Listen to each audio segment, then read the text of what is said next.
And a very good evening and welcome once again. A kú ìsinmi ní ọjọ́ Sunday, a kú ìsinmi. Níbo ni President Bola Ahmed Tinubu wà on a private visit to London? Ǹjẹ́ President lè máa move kí aráàlú má mọ ibi tó wà?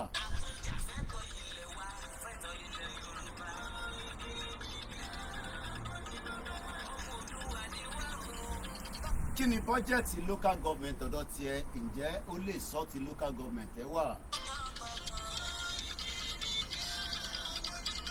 Àníṣe Yoruba nation, no going back, no going back.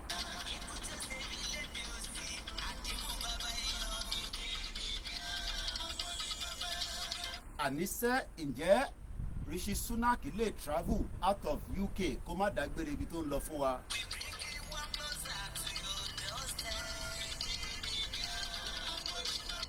Mo kí gbogbo alẹ́ nǹkan sí èní ní 25th of June 2023.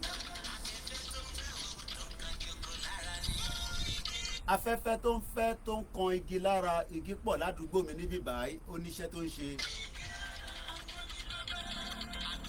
Mo kí Ìgbòho Òòṣà ìmọ́lẹ̀ Yorùbá.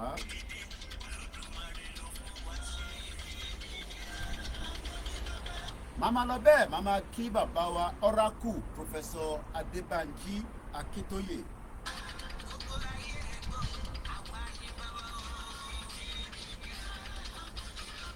Mo lọ bẹ́ẹ̀ mú kí bàbá mi Chief Bánjí Ayílóge ẹ kú ìtọ́jú ẹ kú gbogbo gbà.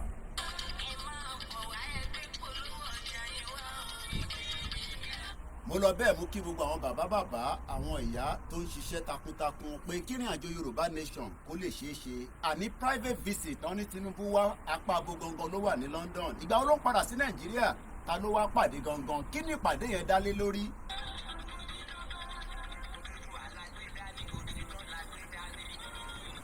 Nígbà táwọn wo bọ́jẹ̀tì ti Kwara State lánàá, ó sọ pé 189 billion naira. Ǹjẹ́ yẹn ká local government kan, ká má sọ pé 16 local government. Mo lọ bẹ́ẹ̀ mo kí gbogbo àwọn ẹgbẹ́ YSDM, mo kí gbogbo ìlànà ní Canada, ní Amẹ́ríkà, ní Nàìjíríà. Èmi náà ni Ọláyọmí Koiki tí gbogbo yín mọ̀ sí Koikimedia.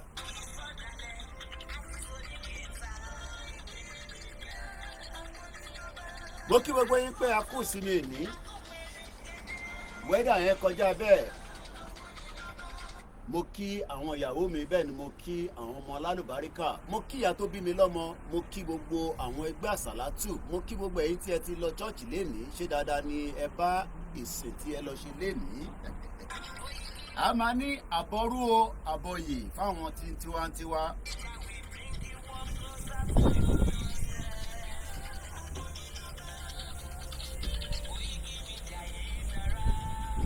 But àníṣe níbo ni Tinubu wà ní London àbí ó ti padà ní, torí pé tá a gbọ́ ni pé kò kúrò láti Paris lọ Nàìjíríà, wọ́n ló ń darí bọ̀ ní London fún private visit.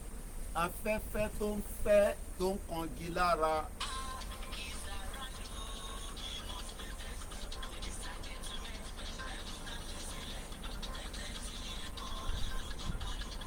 Àníṣe ìlú London tí Bọ́lá Tinubu náà wá, òun lèmi náà wà lọ́wọ́lọ́wọ́ yìí. Kí ló wá ṣe nílùú London? Ta ló wá pàdé? Kí ni ìrìn àjò náà? Ṣó dálé lórí Yorùbá nation ni àbó dálé lórí Nàìjíríà? Àbó dálé lórí pé ó wá yẹrẹ wò gẹ́gẹ́ bí ẹni tí a mọ̀ pé ó ń tọ́jú ara ẹ̀ náà díẹ̀díẹ̀.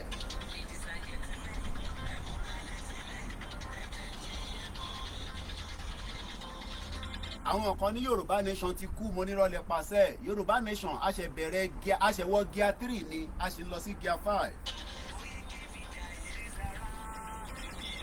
Mo kí gbogbo ẹ̀yin ọmọ káàárọ̀ òjíire níbikíbi tẹ́ bá wà, níbi tí Ọlọ́run ní pé kẹ́ máa ṣẹ̀mí, tẹ́mi máa mí sí yín lára. Ojú ọ̀run tọ̀run fò, òun náà ni ìbíṣẹ́ ń wo báyìí. Ilé tèmi wò níbí, òun náà ló dé Nàìjíríà, òun ló dé Amẹ́ríkà, òun ló dé Australia, òun ló dé Japan, òun ló dé New Zealand. Tó bá ń wo lókè báyìí, ẹyẹ àwọn ẹyẹ kan wà, ó nígbà kan tó máa ń káàkiri wá lọ Áfíríkà.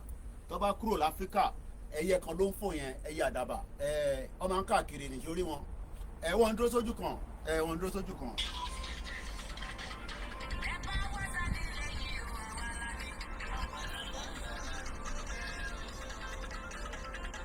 Mo kí ìjáyà, mo kí gbogbo Yorùbá world media, ẹ kú iṣẹ́ takuntakun. Yorùbá nation àná ń tẹ̀síwájú ni, kò sẹ́ni tó lè panú ẹ̀. Ẹyẹ ló ń fò káàkiri, bẹ́ẹ̀ ni bàálù wà lókè, plane kan ló ń lọ yìí, Ọlọ́run ló mọ ibi tó ń lọ. Ìkan tún wà lókè ẹ̀, ìkan wà nísàlẹ̀. Bóyá iṣẹ́ fi land ni, airport kan súnmọ́ mi náà, airport súnmọ́ mi bí méjì ni. Àmọ́ ibi tó ti ń bọ̀, àmọ́ ibi tó ń lọ. Àníṣe ọkọ̀ Yorùbá nation ó ń fò lọ́wọ́lọ́wọ́, ó máa débi tó ń lọ. Ibi tó ń gbà ló dàbí kó fẹ́ pẹ́, ó máa débi tó ń lọ. Ó máa gúnlẹ̀ ayọ̀ lágbára Elédùmarè, nítorí pé Tinubu ò ní sí níbẹ̀ after 2031, ìyẹn tó bá rí 8 years yẹn ṣe délẹ̀.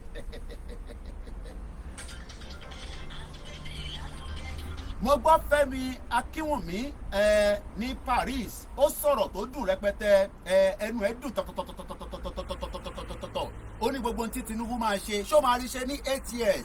Lẹ́yìn ìgbà tó bá rí ṣe tán, ǹjẹ́ wọ́n lè maintain ẹ̀ lẹ́yìn ìgbà tí Tinubu bá ṣe ìjọba tiẹ̀ tán?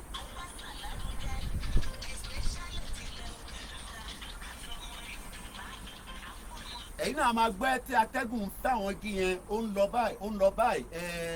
Àwọn igi tó dáa ni, oríbi ṣe ń wò ní wá bí wá, ó green nípa ni, kò ń ṣe bí ti Nàìjíríà.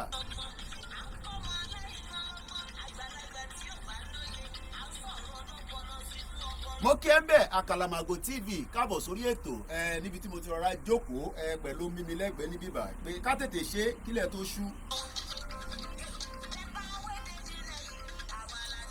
Àníṣe tó bá ń wá nípa international level, ní international and foreign relationship, ní policy, orí bẹ́ẹ̀ ló ti máa gbọ́.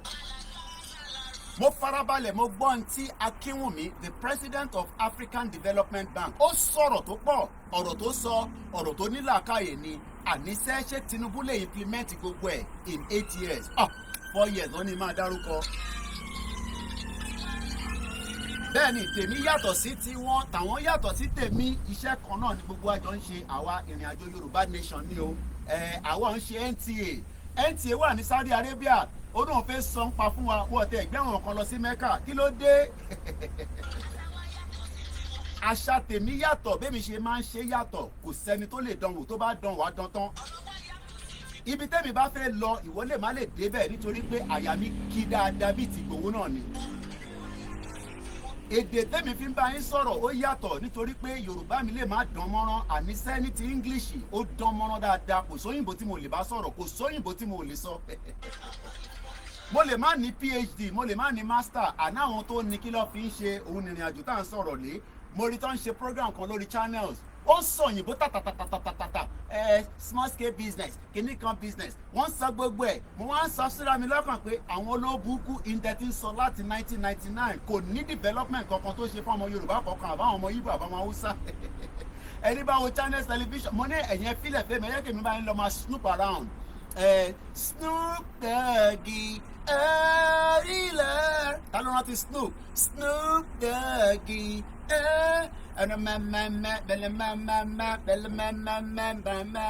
ta ló rántí Snoopy? Snoop Doggy. Snoop Doggy ẹ̀rílẹ̀.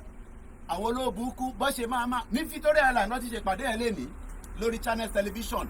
Waste of time, waste of money, waste of resources, it does not matter. Kò sí òyìnbó tó lè sọ níbẹ̀ tó máa mú àṣeyọrí kankan wá. Mo kí ẹ bẹ́ẹ̀ ní Miami, Azeez, kò ní bàjẹ́ fún ẹ.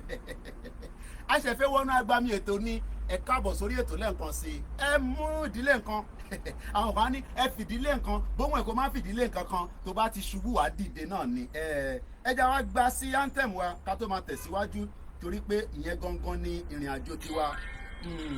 Wọ́n máa polówó advert yẹn ibi tí YouTube ti ń jẹ́wọ́ nìyẹn. Kódà bọ̀bọ́ kan tí mo ní òun ló ń jẹ ní sùúrù, òun ló ń jẹ́wọ́ jù lórí YouTube. YouTuber ló ń pè, wọ́n pè ní Mr Beast. $53 million ló ń jẹ lórí YouTube. Òun náà dẹ̀ máa ń ṣe àánú gan. Lọ Google ẹ̀. $53 million lówó tó ń jẹ òun nìkan. Is the highest paid on YouTube because of his content. Ó wá náwọn kan jí content òun lò. Ó ní tóun bá ti ń sọ̀rọ̀ ṣe làwọn kan tún máa ń jí lò. Àtayébáyé nìyẹn bàbá. Òun ò bá fi yẹn sílẹ̀, ó náà tẹ̀ ti fi wọ́n sílẹ̀ náà. Ó ní gbogbo content tóun ṣe ó náà máa ń jí lò ní. Nítorí pé tí wọ́n bá ní ìwọ̀ ọgbọ́n ẹlòmínà tún recreate tó bá ń ṣe. But ìyàtọ̀ tó kọ̀ wá ń bẹ̀ ni pé wọ́n lè má lè gẹ́tẹ̀ bí wọ́n ṣe fẹ́ ṣe. Báwọn bá rò pé máa jáde nínú kitchen wá sọ fún wa pé ò ní jáde nínú kitchen. Tó bá rò pé inú software ló ti fẹ́ jáde wá sọ fún wa pé ò ní jáde nínú software. Ìyàtọ̀ tó wà láàrin gbogbo wa nìyẹn. Ìyàtọ̀ tó wà láàrin gbogbo wa bẹ́ẹ̀ mi ṣe máa gbé kalẹ̀ ó yàtọ̀ sí báwọn lomi ṣe máa gbé kalẹ̀. Ó wá ní Ọlọ́run ló yọ òun náà. Ó ní wọ́n fi submersible ẹ máa ń tàbọn submersible ìyẹn ọkọ̀ tó wọnú abẹ́ omi tó padà sókè kábíyèsí Elédùmarè. Èèyàn á máa sá fómi gan nígbà míì ẹlòmíì ò kì í wẹ̀ nítorí ẹ̀rù omi á máa bà á. Mo sá fún mi ju kí ló dálẹ̀ lọ Bar Beach mo ń ṣeré omi. Àwọn kan wá náà fẹ́ lọ sábẹ́ omi 12,500 feet wọ́n fẹ́ lọ kọlu omi nísàlẹ̀ wọ́n mọ tó ń bẹ lábẹ́ omi.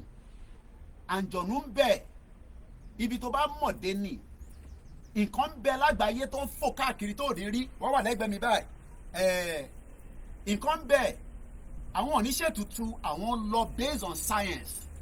Ọkọ̀ yẹn ti lọ bẹ́ẹ̀ rí tó padà sókè ó wá fẹ́ lọ ilé ó go wrong. Mr Beast yẹn ká tó play anthem ó ní wọ́n fi lọ̀hún náà 7 minutes past 7 p.m. a máa ní 7 minutes past 1900 hours.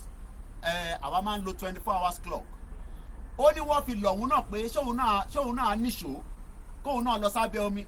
Onígbà tó sọ fún òun ní gbogbo nǹkan lòun lè fi ṣeré pa but tábẹ́ omi yẹn no ẹja gbáǹtẹ̀ mọ́ ń bára bọ̀.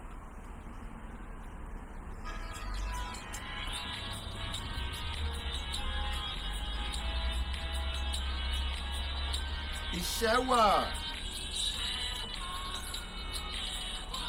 forílẹ̀-èdè a ní ká gbéga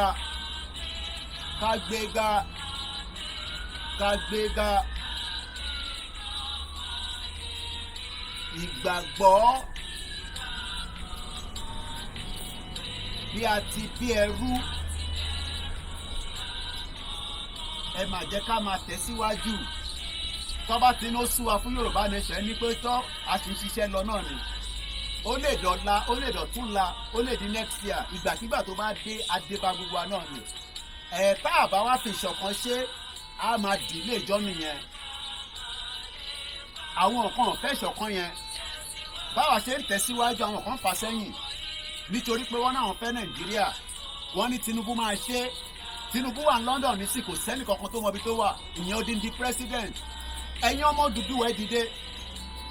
8 years ní Tinubu ní, ó kọ́kọ́ ní 4 years, ó sì máa padà wá láti wá béèrè 4 years. Àwa ní ìmọ́lẹ̀ gbogbo àgbáyé tó ń wò lókè báyìí, wọ́n ń dúró dè wá. Àwa ní ìmọ́lẹ̀ ògo adúláwọ̀. Good evening and welcome to the live transmission. Ó dà pé mò ń rí èèyàn kan ní account details. Backend tí mi busy ní síbọ̀, máa wò tí bá lè mú jáde, máa send ẹ̀ síbẹ̀. First Bank. Èmi Ọláyọmí Kóìkì náà ni mo fẹ́ dìde tẹ́lẹ̀ ni pé kẹsẹ̀ mi lè kí n lè stretch ẹsẹ̀ mi. Ẹ jẹ́ kí n stretch ẹsẹ̀ yẹn díẹ̀, tí bá dẹ̀ fi pé mo fẹ́ jókòó, màá wá padà jókòó. Màá adjust camera yẹn, má worry. Ẹ jẹ́ ká adjust ẹ̀ báyìí. Ẹ jẹ́ wọ́n á sún. Dizzy 1 2 3 mo kí ẹ. Azeez kò ní bàjẹ́ fún Ọlọ́run.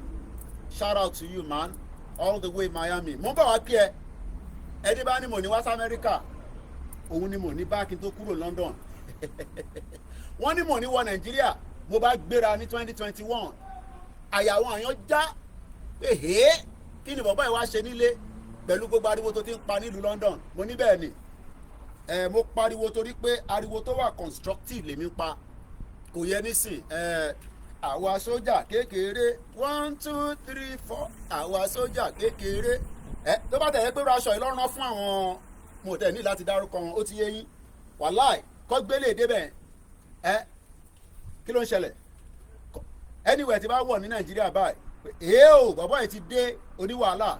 No, a kì í ṣe violent. A máa lọ with diplomacy pẹ̀lú Tinubu. Tó bá dé stage kan, how are you? Mo gbọ́.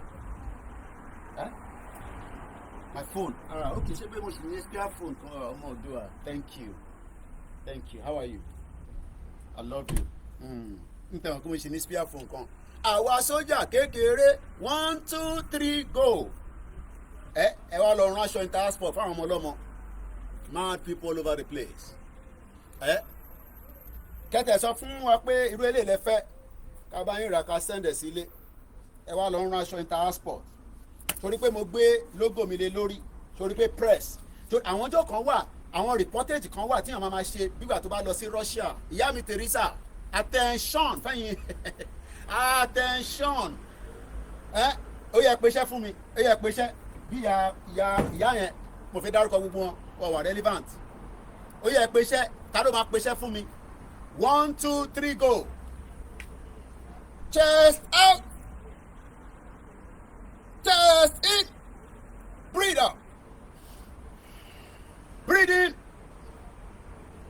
Left on. And your right on. And give salute to everybody on the Facebook.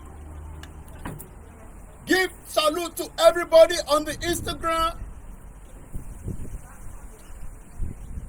Give salute to everybody on the YouTube.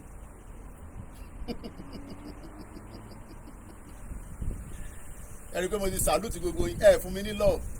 Shout out to those of you on the Twitter. I didn't give you salute. All the way on the Twitter. I salute you now.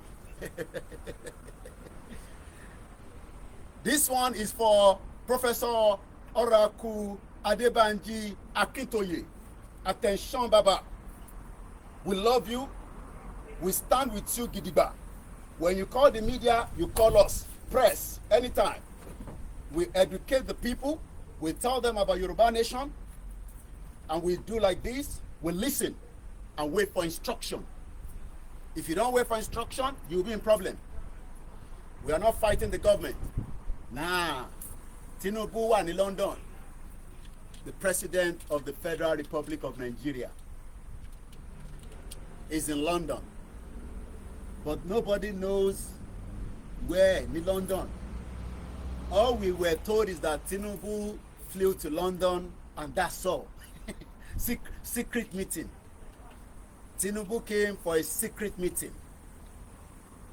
Only God knows what kind of meeting. Is he meeting our prime minister so that I can go to number 10 tomorrow? Come on, plan Johnny Milola. I'm trying to work out where Tinubu is going to be because he's a president.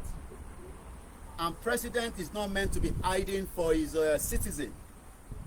Since we are still under and inside Nigeria.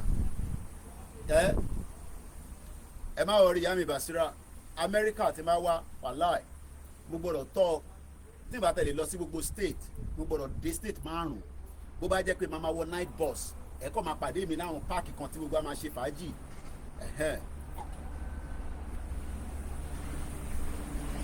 Tinubu is not a Yoruba president. He's a Nigerian president, and that means Nigeria as a sovereign nation. Tinubu should tell us exactly where he is so that we can just come and ask him one or two questions. Just two questions. I will ask him about economy. I will ask him about security. I will ask him about his plan for Nigerians. Then I will then ask him about Biafra. I will ask him about Yoruba. I will ask him about El Zakizaki. I have a lot of questions for Tinubu, but he's in London, but I don't know where. My jet for care. Shout out to you, sir. Are we going to work with our brother in Biafra? Why not? Even America works with their enemies. Yami Teresa, America ó ń ṣiṣẹ́ pẹ̀lú àwọn enemy ẹ̀. So why are we not going to work with the Biafra? We work with Biafra. The only thing we don't work with the terrorists, Boko Haram and the ISIS. We work with the Jaw people, the South. Anybody we want to break out of Nigeria, we work with them. Even we work with those that doesn't want to break out. We have relationship with Showore. Showore send me message every day. When I wrote our article about Chief 2 days ago, I sent it personally to Showore so that they can publish it. So, Tony Aegis, Egbomi, Owoloke. My first presentation is on our president. When I say our president, because Nigeria is still a country, okay? So that means I am referring to the president of the Federal Republic of Nigeria, Bola Ahmed Tinubu. Where do you think he is right now? In London. I need suggestion. Because we know that Tinubu has arrived in London. But where exactly do you think he is? All we are told is he's here for a private meeting. Is he with investors? Is he with his doctor? Is he with King Charles? Is he with some Nigerians? What kind of private meeting could a president not give us a kind of itinerary? I hope you understand what I'm saying. Somebody says he's in Chatham House. Muriembe, Egbomi Sheguano. Good evening to everyone. Emma Binu, if I haven't mentioned names, let's just roll with the program. Ehite Walori Mixella, shout out to you as usual. And I hope everybody can hear me loud and clear. Tinubu is a president of the most populous black nation in the world. But as we speak right now, the only thing that we are told is that Tinubu flew to London and that's it. No itinerary, no engagement so that people like us can go there and we can ask him questions and he will be able to answer us. But as we speak right now, that is not happening. And that literally means that Tinubu will be here and he will fly out of Nigeria, from UK again, back to Nigeria. How many days is he going to use in London? Nobody knows. Why are African leaders like these? Kilo de Toma Aide Kokon, somebody say he's in his house in London. I don't think he should be in his house as a president. He's no longer an ordinary citizen. I believe he should be in Abuja house. But can I guarantee and then go there tomorrow and maybe I might not find him there? Ijeni Kokon Mobitowa in London that you can send me an email, Koikimedia, so that I can pay him a visit. The last time he flew down before his campaign, wọ́n lọ sí private restaurant kan. I detected that restaurant. I went there. I'm not sure whether they're going to use that same restaurant again. But all I know is that Bola Ahmed Tinubu, the President of the Federal Republic of Nigeria, is here in London, and they are shooting him like they did with Buhari. Is that what we want to start with? Where President does not tell us exactly where he's going, apart from I'm in London, no itinerary. When Rishi Sunak travels, he travels with the media. Apart from when he's sleeping, that is the only time we cannot snoop around and see what he's doing, because that is his privacy. But the moment Rishi Sunak steps out of his hotel, we must follow him, and he can tell us his plan. We saw Rishi Sunak in Washington.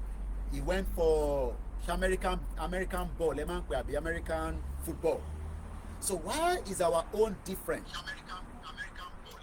Why is this always that, Nigerians, politicians are always looking for the other way round? Why? Kí ló dé tí wọ́n fẹ́ jẹ́ ká mọ bí táwọn wà? What are they running away from? There is no secret about Tinubu. He's in the hospital for more medical investigation. Okay. And let them tell us now. Why are they not telling us he's receiving medical treatment? There's nothing wrong. If somebody is sick, he needs to receive treatment. But why are they hiding him? How long are they going to do that for? How long do you think they will do that for? Once again, my name is Olawumi Koiki, and the platform is called Koikimedia, bringing the world closer to your doorstep. Some might be asking that Koiki, kini business pẹ̀lú bí tí Tinubu wà? Hey, slow down, okay? Slow down. We are talking from the international side now. I am not talking from the NTA and the Arise television. I am talking from the international angle. Don't ask me and tell me what is my business to know where Tinubu is. Are you crazy? Are you mad? Tinubu is a president. He's no longer an average citizen. So my job is to find out where Tinubu is, so that we can tell as many of our listeners, so that everybody knows that Tinubu is here. So telling me that why do I need to know where Tinubu is not what you should be telling me. What you should be telling me is that what is the itinerary of Tinubu? Where is he? That's all we need. You need to tell me. And I think it is right for us to know. But a lot of people might say, Tinubu needs his own privacy. Okay, that will be subject to telling us that he has now handed over to Shettima, so that Shettima will be in charge. Like Akeredolu is bedridden somewhere in Germany. He's sick. We pray for his good health. And that way, Akeredolu has left officially everything to his deputy. But Tinubu only told us that he is leaving Nigeria to travel to Paris for a global summit part. How are you doing? How are you? For a global summit part, which is okay because as many African leaders were also at that event. There's a lot of argument. Àwọn kan ní Tinubu did not speak. Àwọn kan ní Tinubu spoke. Àwọn kan ní Tinubu didn't speak at all, but he was there. But he spoke to the diaspora. We played the video yesterday. It does not matter, but Tinubu represented a country called Nigeria. But he did not tell us before he left Nigeria that he will be doing a stopover in London. He only made that decision when he arrived in Paris. So definitely there is an emergency that needs to be done. That is the reason why he has traveled out. Should we start feeling concerned? Because remember that Buhari started like this. We kept quiet. We said nothing until they start telling us that Buhari is gone. Buhari is alive. Buhari is this. Buhari is that. So it is important that we know where Tinubu is. is in London. Is it for, because the statement that was released told us that he's here for a private meeting. Let me go and find the dictionary meaning of a meeting. I don't know why my face is very dark on this laptop, but we just have to manage it. Emma Binu, you know, I don't know why it's so dark. I can see myself, bear me Denny. It's very, very dark. It's like I can't even see my face inside at all. All these, and I'm outside. Which kind of laptop is this safe? Emma Binu enter on YouTube. I wish I know before I started it. But bear with us. We have to manage it like that. Sometimes it's always like that. So let's go and look for the English dictionary of meeting. What is the meaning? So that we can get the message properly. So when I say meeting, I better make I move this one like this. Meeting, an assembly of people. So definitely Tinubu is not meeting one person. I don't know, we call do olúwẹ̀dẹ̀ ṣe èèyàn dúdú tó yẹn kọ́ ba ojú mi jẹ́ ṣá àwọn kìíní ìṣọ́ra man. I no go dey use this laptop again, you know. Àwọn Koiki báwo ló ṣe wá dúdú báyìí, ẹ má bínú. So when I say a meeting, I am giving you the definition of a meeting that Tinubu is coming to do in London. I will tell you the meaning of private. So, but let's start with the meaning of meeting. From what we are told, Tinubu is flying to London from Paris for a meeting. I look like Baba Suwe. I don't want to look like Baba Suwe. Baba Suwe too funny. I mean, I'm not funny. Me, I did very serious. Because Baba Suwe jokes with everything, and he can easily manipulate any proverb. But we are here telling you as it is. A meeting is an assembly of people for a particular purpose, especially for formal discussion. We held an urgent meeting to discuss the response of the epidemic. So Tinubu is definitely not meeting with one person. He's meeting with assembly of people. Sometimes assembly of people could be 2.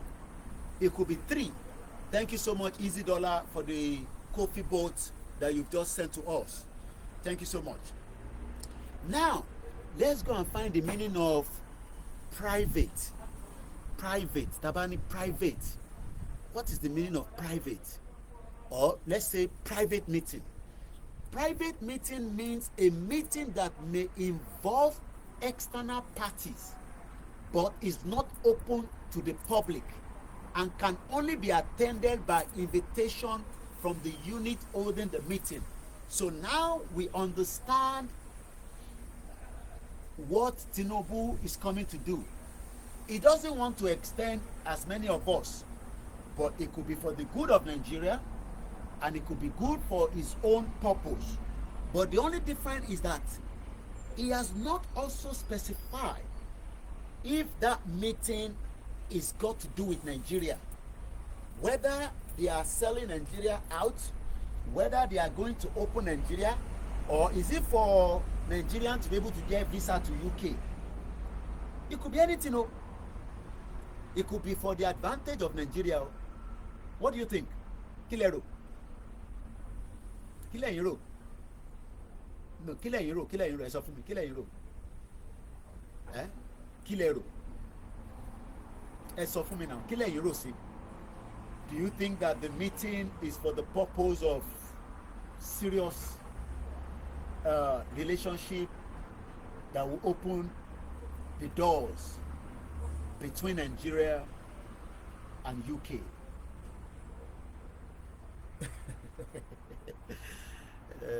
Alright, leave it this stuff with me. Alright, I'm gonna turn this on off. Let's do something quickly. I'm gonna use this phone as my camera. So let me use my mobile phone to do my camera. So that way, bear with me. There's always a way around. I can use my phone, but I need to download it first on the Apple.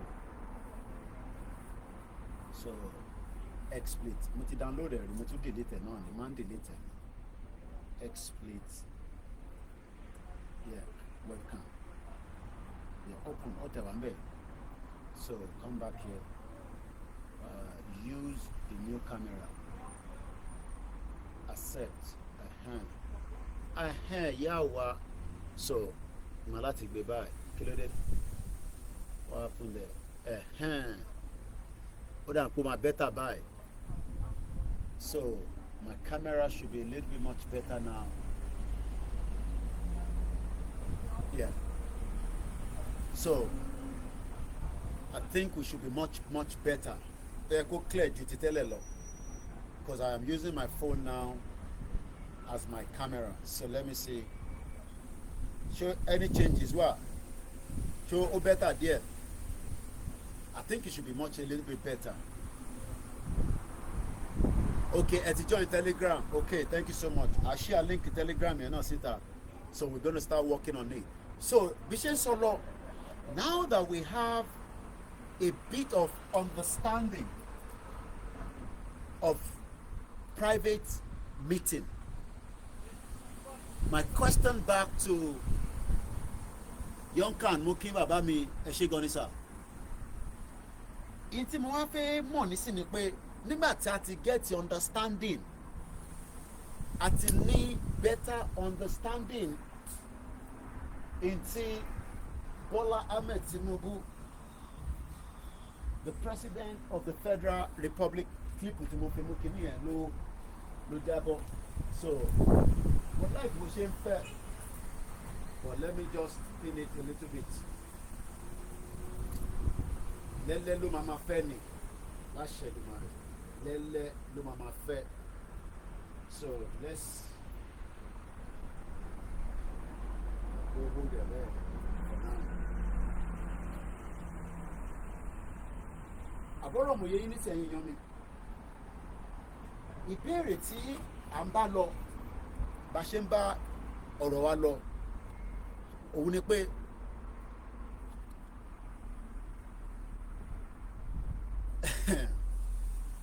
Sherry, our eyes must be on the ball. Bí Tinubu ṣe jẹ́ president yẹn àti pé bá ṣe fẹ́ kúrò ní Nàìjíríà our eyes ojú wa méjèèjì ó gbọ́dọ̀ wà nínú tí bọ́ọ̀ yẹn bá ń lọ báyìí a gbọ́dọ̀ máa follow ẹ̀ because there is a lot of things that if care is not taken by the time tí Tinubu máa lọ fi ṣe tán kó má jẹ́ pé arrangement tó tún máa lọ gbé jáde kò ní favour wa rárá and this is the reason tí ẹ̀yin tí ẹ̀ ń sọ pé Tinubu òun ló máa ṣe I say I don't think so but notwithstanding we must negotiate with him we must continue to tell him our own demands ó máa dá wa lóhùn lọ́dún kan ó máa dá wa lóhùn lóṣù mẹ́ta ó máa dá wa lóhùn lọ́la ó kù sí òun lọ́wọ́ but a máa continue láti present ìtafẹ́ fún Tinubu we must continue to present it to him nítorí pé he is the current president that is managing the affairs of the Federal Republic of Nigeria as at today. And that literally means that if we do not say anything and is moving around without clarity,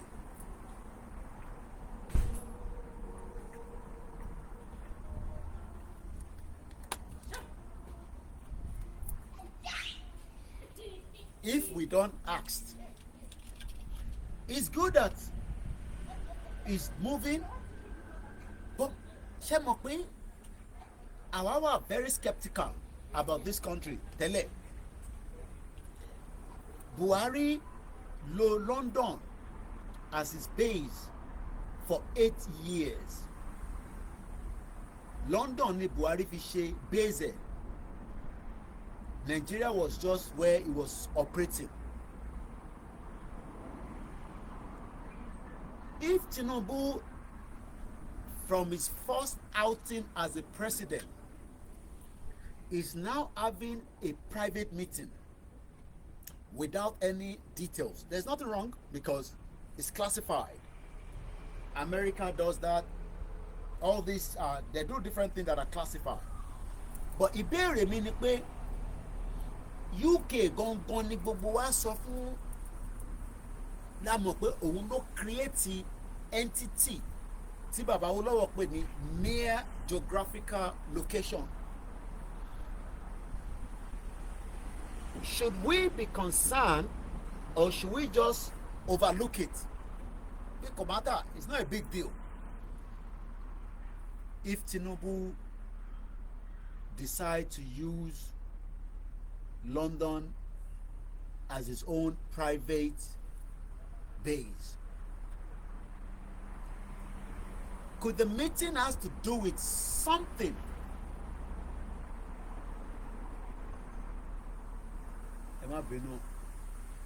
There's a lot of movement there because I'm still using my phone as a camera in replacing the laptop. It's not live, so why is it not live picking it? Refresh again. Yeah, what to pick again? Should we be concerned or should we just say Komata? Oríṣiríṣi àwọn èèyàn máa ní Komata. 1914 ní òyìnbó make a decision láti change entity yẹn. Awólọ́wọ̀ wà lára àwọn tó gba independent fún wa. This is the first time, apart from pé Ọbásanjọ́ sọ Yorùbá, gbogbo àti agree pé Ọbásanjọ́ kì í ṣe full Yorùbá man. It does not matter kó sọ Yorùbá títí di thy kingdom come. Everybody knows he's not a full-blown Yoruba man. But he had a relationship with UK based on in táwọn north sọ fún.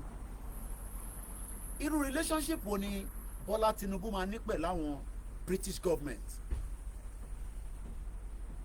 especially quote and unquote Biafra and the Yoruba movement.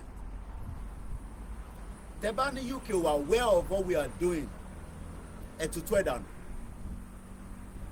The United Kingdom is fully aware. Mo kí ẹ kálẹ̀ ìyá wa àṣà ti ṣe. Mo kí wa pẹ̀lú ẹ̀wà, mo kí ya mi tèmi, mo kí ẹ̀yin ti Canada àti ẹ̀yin tẹ́ wà ní Arab countries títí dé Qatar, Oman. Mo kí ẹ̀yin tẹ́ wà l'Africa, Asia àti gbogbo ẹ̀yin tẹ́ wà ní Europe. Nígbà tí gbogbo wa ti ń agree pé relationship ta ní pẹ̀lú British government or Britain òun ló ń hold wa padà. Kò síjọ́ kan láti jọ́ ta ti ń ṣe Yorùbá nation, everybody máa ní ẹ Britain ló ń hold wa padà, àwọn ní wọ̀ọ̀dá wa, àwọn ló ń dá wa dúró, this and that. A ti ṣe rally, ṣe fi pé wọ́ọ̀ document gbogbo tá à ń ṣe yẹn ni. Ọlọ́pàá wà láàrin wa ń bẹ̀ tó jẹ́ tó wọ ọṣọ, àṣà àwọn ọlọ́pàá tó guide wa, wọ́n máa kọ report náà, ẹ fi pé wọ́ọ̀ kọ report pé níjọ́ báyìí àwọn kan jáde mo kẹ́yìn tẹ́ wà Africa náà ní Egypt, you are part of Africa, mo kẹ́yìn tẹ́ wà ní Egypt. Ṣé feel pé UK tí gbogbo wa point the finger sí, this is now the first time in so many years tí UK máa ní in tó ń pè ní another relationship pẹ̀lú a Yoruba man in the affairs of Nigeria. Ṣáná pé UK kò jẹ́ kí bàbá Awólọ́wọ̀ débẹ̀ ní 1959 wọ́n rig election yẹn. Bí ẹbí mi ṣe ń rò ó lè yàtọ̀ síbẹ̀ ń ṣe fẹ́ rò ó, but bí gbogbo wa faculty of thinking wa ó máa yàtọ̀ síra wa. I am looking at it from the angle that if UK is now seeing this full-blown proportion of self-determination movement. What is the arrangement and discussion with the current government tó jẹ́ ọmọ Yorùbá ló wà níbẹ̀?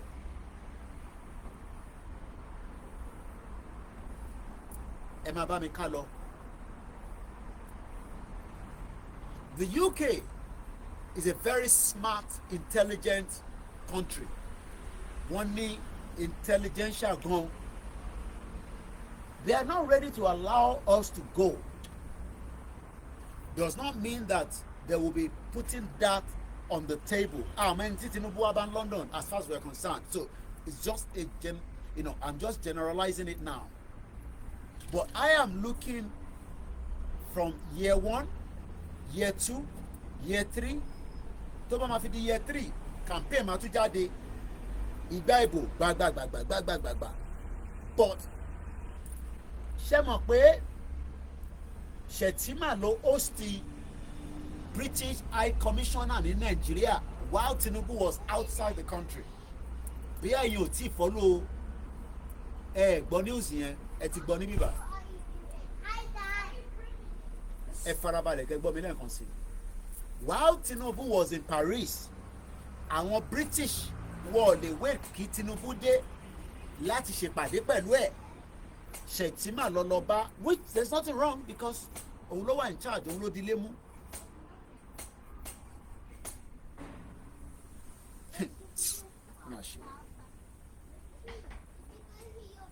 We might be sold out again if care is not taken. How are you? Kí ni mo sọ? We might be sold out again if care is not, I'm fine, if care is not taken. And that is the reason why we must not stop asking for the quest to the self-determination, just like the Scottish did over the weekend. Ìgbà tí mo gbọ́ news àwọn Scotland, about 6,000 people ló jáde. Their next outing is July 29. So that means pé every month làwọn ará Scottish fi máa jáde. Wọ́n jáde ní May nígbà tí King ṣe coronation. Wọ́n ti jáde ní April if I am right. Wọ́n tún máa jáde wọ́n jáde ní June. Wọ́n máa jáde ní July. Ìjà wa kọ̀ máa fold hands wa. Tinubu ló wà níbẹ̀. We are not going to do anything.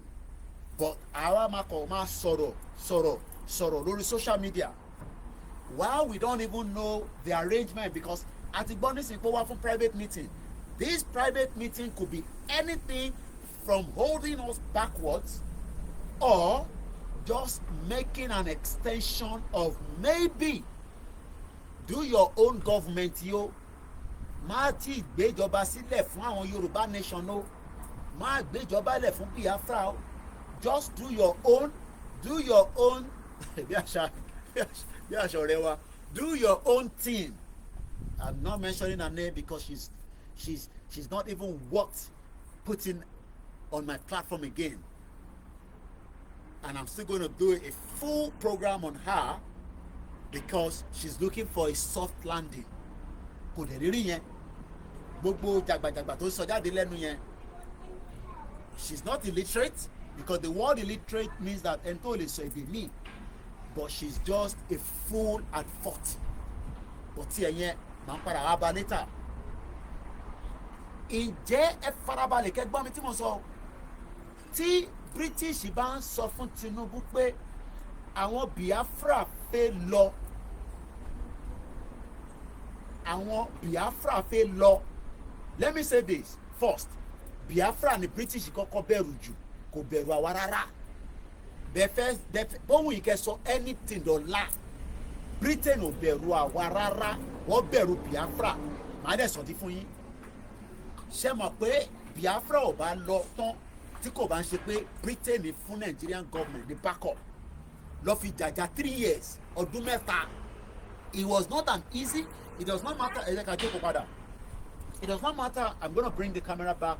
Ẹ má bínú ẹ̀ tẹ́ wà níbí báyìí because kò sí bá ṣe pé ẹ máa bá wa manage camera yẹn ni. So camera is not available, it's in use by another. Kí ló mean by that? Anyway, ẹ jẹ́ ká yọ ilé kúrò. So ṣé ẹ ṣe rí mi lórí YouTube? So let me bring my chair back because àti wà nínú agbami ọ̀rọ̀. It's a very serious discussion. Torí pé àwa we get carried away too much with a lot of things. Wọ́n àpò dẹ̀ ó bẹ́tà díẹ̀ ní sí àbí. So ẹ jẹ́ ká gbélé wá báyìí. Ṣé ṣe rí mi mọ́mí mi Basira àtẹ̀yìn tẹ́ wà lórí program pẹ̀lú mi. Ẹ̀yin tẹ́ wà mẹ́ẹ̀ ṣe rí mi. So now ẹ gbọ́ mi nísìn. Truth and question. Thank you so much. Ṣé rí à ń béèrè fún one thing. À ń béèrè fún Yoruba nation àbí. There's nothing wrong. Ẹ jẹ́ n bọ́ glasses mi lónà. Mo máa fi dà kí n ka comment but náà kí mo ti ń wò ó ti fẹ́ máa pọ̀ jù. So I need to stop a little bit as well. À ń béèrè fún Yoruba nation. But àmọ́ kí ni intention Britain gangan nípa tá à ń béèrè fún. Britain mọ tí à ń béèrè fún nítorí pé in tá à ń béèrè fún lọ́wọ́lọ́wọ́ báyìí in tá à ń béèrè fún Biafra ti béèrè fún rí tí ó dá ìjà sílẹ̀ tó dá yánpọnyánrin sílẹ̀ ní Nàìjíríà that led to the civil war. Mo sọ pé reason tí Britain ṣe hold back presently nísìn because Britain wọ́n play double agent. Agent tó ń play ni pé they love the North so much. Àyà wọn ń já pé tí Nàìjíríà bá lọ pín. This is just my own analysis. Pé tí Nàìjíríà bá pín North tá à ń rí yẹn ó máa difficult fún wọn díẹ̀. They believe that the North is not up there yet compared sí region méjì tó kù which is southeast àti southwest.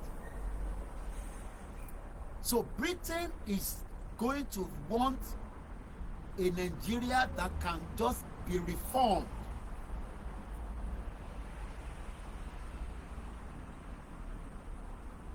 Ẹgbọ́n mi tí mo sọ ọmọ afẹ́ Nàìjíríà tó wà reformed láti keep gbogbo wa together within that same context of Nigeria, and they will want to stick with Bola Tinubu, and the reason for that is that not that Bola Tinubu has his own intention to divide Nigeria. That is my own view. I don't see that in him yet, even if he have it in his mind.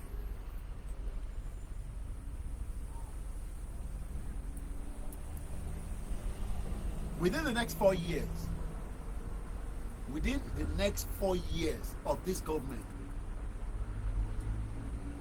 a máa monitor engagement in Britain pẹ̀lú Nigeria.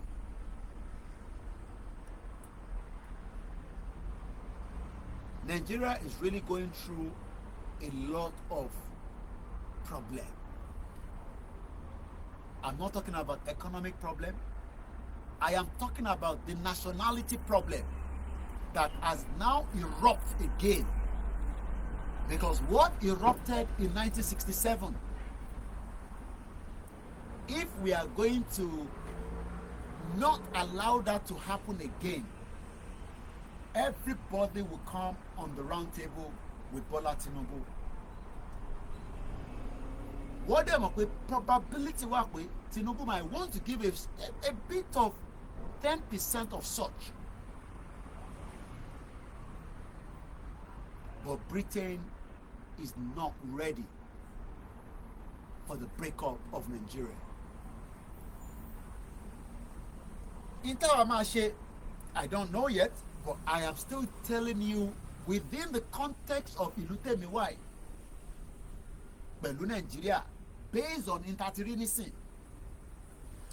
Mo monitor United Nations resolution, United Nations Security Council níjọ́ Friday.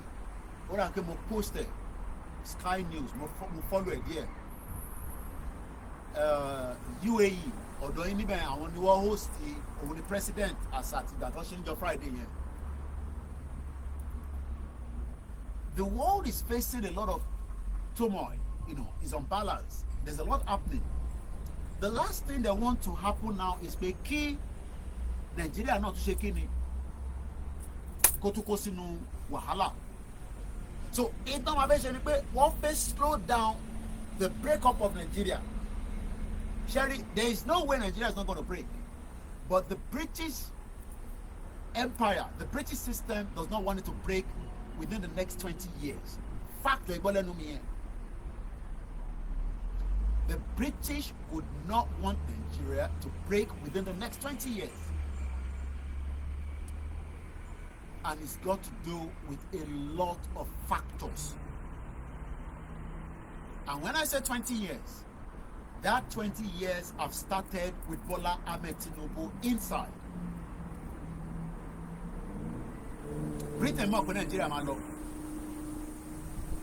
But it is not going to happen within the next 20 years. The British doesn't want Nigeria to break within the next 20 years. Bola Tinubu is part of that 20 years. And let's calculate it. He's got the first 4 years at the moment. If he has another 4 years, it will be 8 years. The next 8 years goes back to the north. That's 16. Then the last 4 years, we might now be looking at whether it goes back to southeast or the southwest is wanting to take it back again. That is when the whole country goes in fire. But all that can be stopped if negotiation continue now, back to back. Negotiation doesn't come straight away. I've told you that since we are not fighting in any kind of situation, that means we will negotiate, and negotiate is back to back. We have to talk about so many things that has linked the country together. How do you unbundle it? In some areas, Niger Delta has the crude oil that is used to fund Nigeria as a country. So how do you unbundle back that the oil belongs now to Niger Delta, is no longer belonging to we the Yorubas? We will say we own their Papa Port. But so you can see that there is a lot of things that link what is called Nigeria together. And when I was listening to Femi Adesina, I'm going to see if I can pull out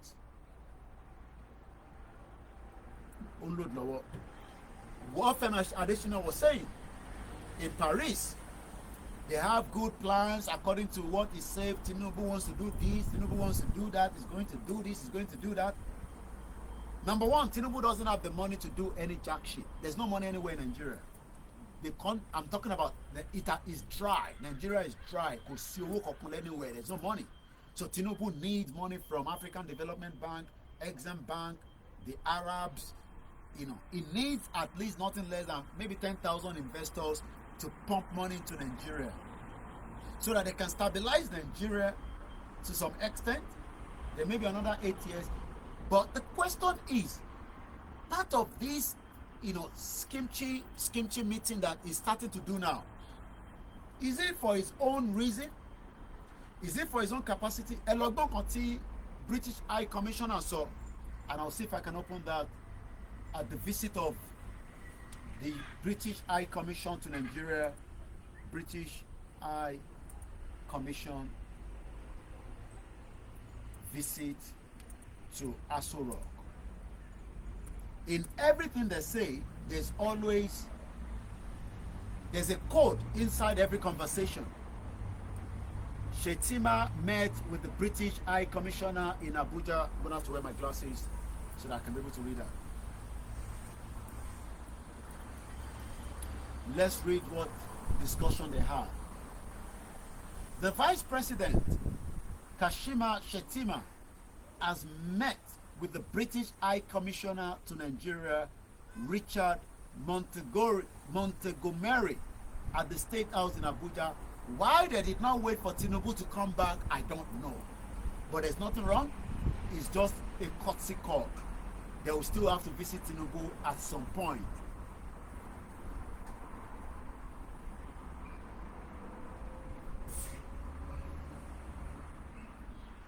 Let's go further. In a chat with the State House correspondent after the meeting on Wednesday, the British High Commissioner said the meeting with the Nigerian Vice President was fruitful as it focused on how to revamp up bilateral relationship between the two countries.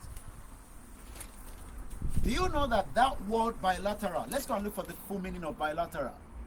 Do you know that Baba Akintoye used that in the same statement, that is what we are going to use to unbundle ourselves out of Nigeria?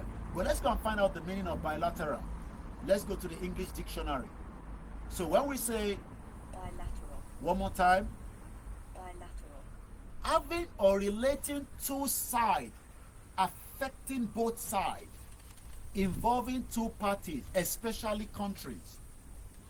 The British government wants to continue to have bilateral relationship with Nigeria, while we are saying that Nigeria needs to now have a bilateral relationship with us to unbundle ourselves.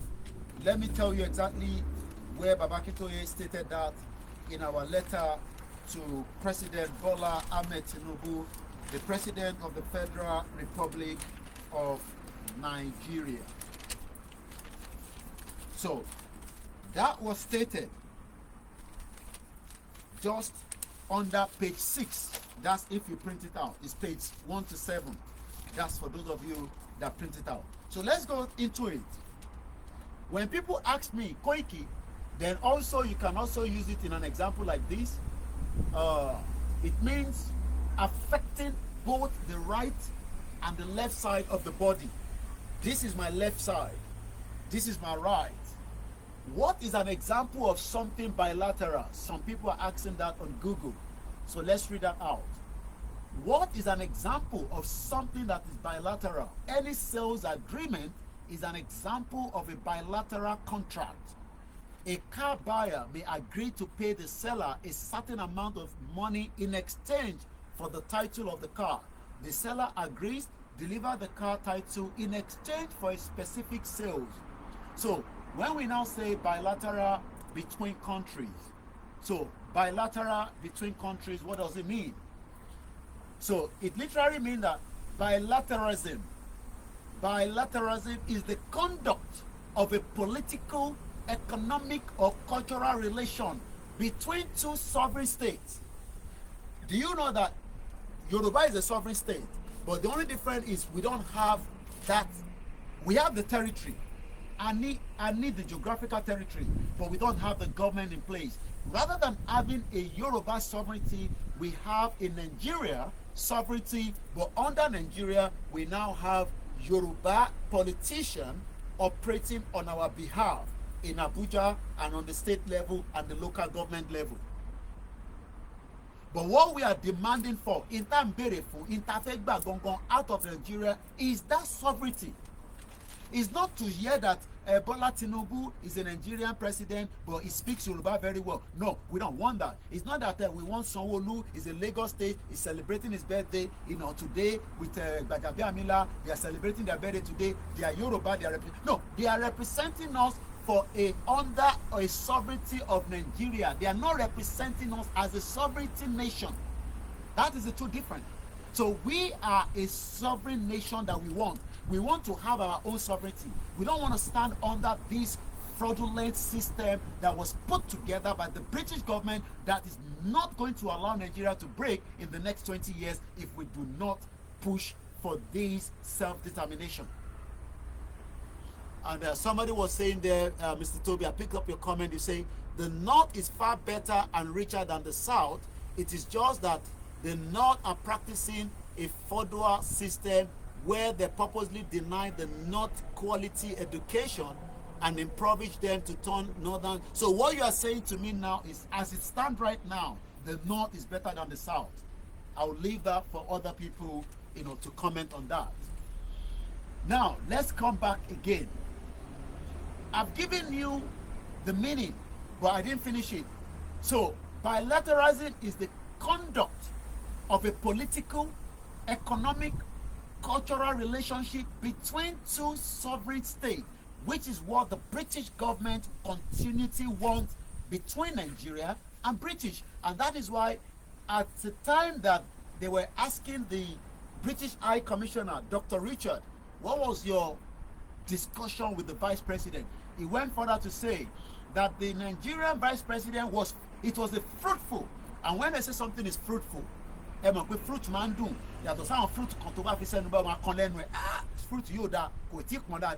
but when they say something is fruitful with the FUL, that means mango to duni, osan to duni. So they are saying Nigeria as osan to dun.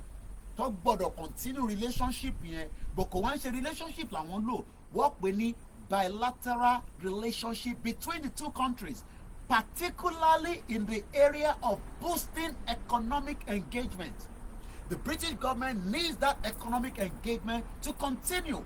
You can send the report concerning I'm still reading it all, but I might pull it out from my email and bring it into this conversation, which I can do right now. So let me just jump into my email. It was one of my brothers that sent it to me. So normally when something sent like that, I just send it to my email. Hold on now. So I'm just checking my email.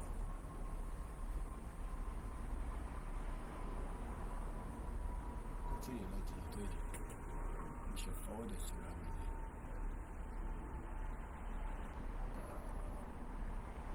Only Commonwealth. So let me quickly read this to you. These was sent to me. This says Commonwealth Trade Case Study, Nigeria, by David Hammy. I'll spell that in case you want to look it out. David, everybody knows David, the David Goliath. You can spell that. But the surname is spelled Hearne, as in Hotel Echo Alpha Romeo November Echo. Called Center for the Brexit Study. And this was put together by the Birmingham City University. Summary.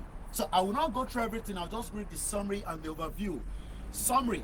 Nigeria is the most, we know all that anyway, it's just nonsense. They keep telling us Nigeria is the most populous country, the largest economy in Africa, with a substantial oil and the gas reserve.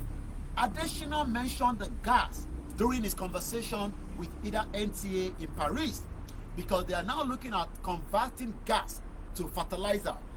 German Chancellor was happy with that. That means that German will be the one helping us to do such a project. Nigeria cannot handle this kind of big project, okay? When all this project is going to happen, they need to give it to people like countries that they will have. This is where the bilateral agreement comes in. So again, there remain significant ties, TIES, between the UK and Nigeria, facilitated by education and the large Nigerian diaspora in Britain. I am my mom, I am the second generation. I already have children. That means they are the third generation. And they are not likely to go anytime soon. So before you know now, I will not be more. That means the fourth generation. Before we know now, we were talking about the fifth generation. When are we going to go back to our own generation? Back on the ground there, on the soil. Nigerian tariffs are high by European standard and are particularly severe in the automotive sector. Non-tariff barriers are extremely challenging, with the border compliance taking 284 hours compared to the OECD average of 9 hours. Corruption and organized crime are rift, posing problems for potential exporters. Violence, extreme poverty, political fragmentation are likely to inhibit the UK export growth in the near and medium term. I was saying to my I think I said it on the program, I can't remember. Money, the reason why we are not bringing enough of Nigerian foodstuff to this country is because of the bottleneck. I think it was the one we did on Friday, you know, the lecture we did in the morning on Friday. So let's talk about the overview. Mokbe and connected the dots. This is a case study. We're talking about the bilateral, and you are saying that Britain will allow the breakup of Nigeria in the next 20 years. If we do not make as much effort, then we will still be stuck even after Tinubu have left.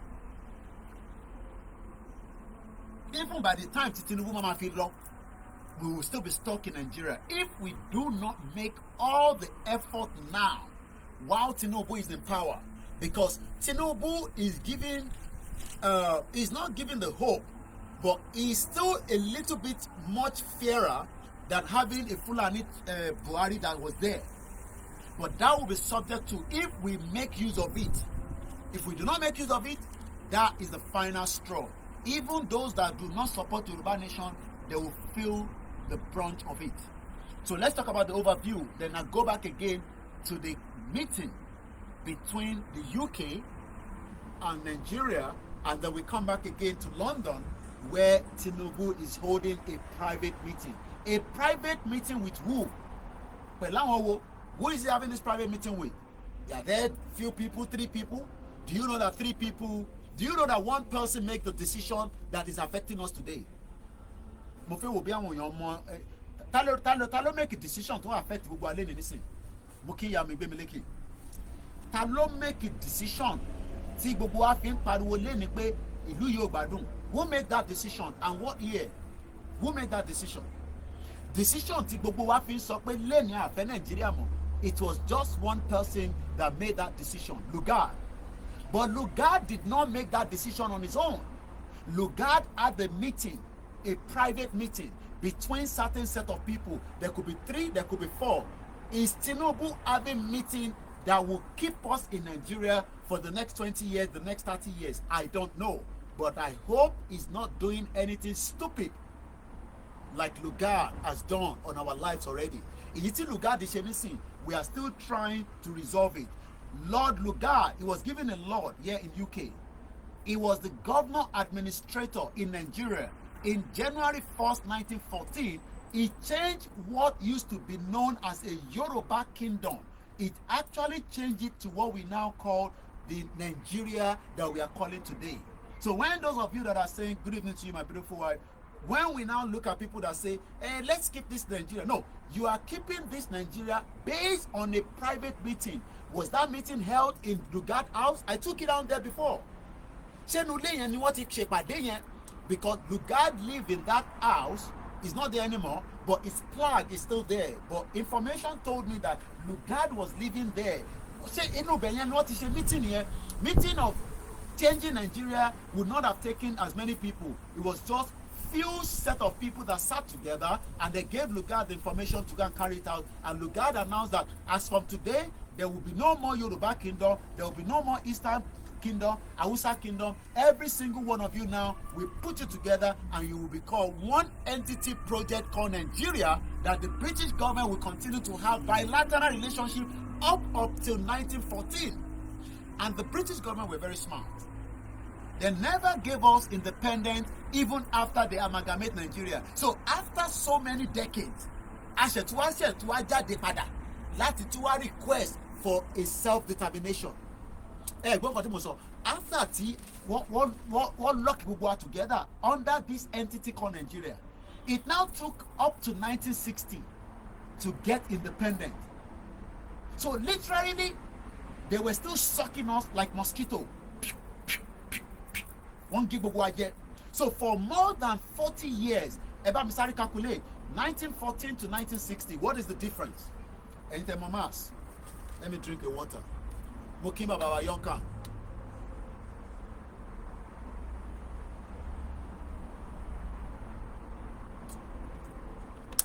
(1914 to 1960). How many years interval? 46. So it took, and it all been in 1914. Nígbà tí wọ́n gba independent ló ṣe pé 46 years old. And imagine kí ló dé tí Britain tún ṣe control wa for 46 years. Do you know what happened in 46 years? Do you know the resources that they suck out of that entity, that area, that we were not in charge? Because all they did was they put some of our people as civil servants while governor administrator were running their affairs. So even as much as some of you disagree for the breakup of Nigeria, you want this unity, you want this, this law for us to live together. But the British never wanted that law, because when they amalgamated us, they did not give us the right to control ourselves for 46 years. We have to go and even beg. And even during that begging, that election was rigged. So when you are saying the election is rigged in Nigeria today, British knew that election would be continuously rigged and you will not do anything. Peter Obi will never be able to unseat Tinubu. It does not matter whatever the outcome. If the court tried to unseat Tinubu, Nigeria will blow out of proportion, and that will be the end of Nigeria. Because even the first election was rigged by the British government. So let's come back again to bilateral relationship. So when we talk about bilateral relationship, it is something that connects two countries, two sovereign countries. It is in contrast to unilateralism or multilateralism, which is activity by a single state or jointly by multiple states respectively. Now, when we talk about bilateral of countries, bilateral relationship consists of political, economic or cultural relationship between Nigeria and United Kingdom. So, ẹ̀yin tẹ́ wà nílé tẹ́ ń sọ fún wa pé I will love Tinubu. No, it's not about loving Tinubu. We are talking about the British is more concerned about the economic side. And let me go back again to what discussion. No, the report. Nígbà tí wọ́n fẹ́ jáde kúrò nínú exit European Union. What's your report nípa Nigeria? Let me tell you the overview, and I'll share these later on our Instagram, Telegram page that we've just opened, and the WhatsApp. For those that still want to be on the WhatsApp, that's fine. Some are not comfortable with that. We've now opened the Telegram today, and the link will be shared into this broadcast by our team if they're listening to me. Overview and prospect. Nigeria has the largest economy in Africa. Does not literally mean that it implies to you as a Nigerian. So when they say Nigeria has the largest economy, the question you should be asking yourself is, kí ló dé tèmi ò níṣẹ́? Kí ló dé tèmi ò níṣẹ́ lọ́wọ́? Kí ló dé tí mò ń jìyà? Kí ló dé tí mo lè lọ sí hospital láti gba ìwòsàn? Kí ló dé tí kò sí security? Kí ló dé tí kò sí iṣẹ́? All this is what Adesina was saying that Tinubu is going to do. So Adesina Akinwumi ní minded. Ó feel pé Tinubu máa lè sọ́ọ̀tì. Let me go on YouTube if I can find it. Akinwumi Adesina, in his own mind, ní mind agbárí ẹ̀, ó feel pé Tinubu máa lè resolve gbogbo problem yẹn tán within 4 years or after Akinwumi. Hey, àwọn ọmọ ńlá ló ń lọ yẹn mẹ́, louder. Now, kí ló sọ ní Paris? Let's go and look for the one he said in Paris. I saw a very good one on Instagram, but more padà share. So mo dey rántí orúkọ page yẹn. But let's see if we have the one to ṣe ní Paris. Paris.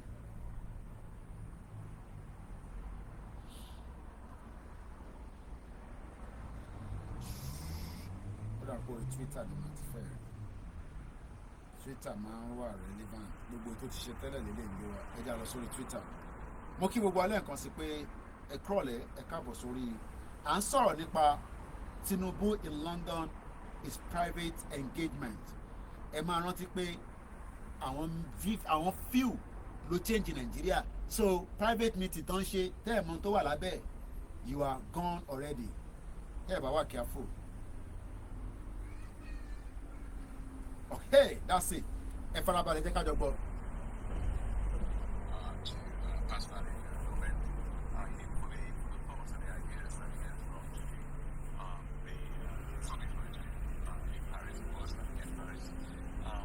And so we discussed so many things. First and foremost, I think I commended him for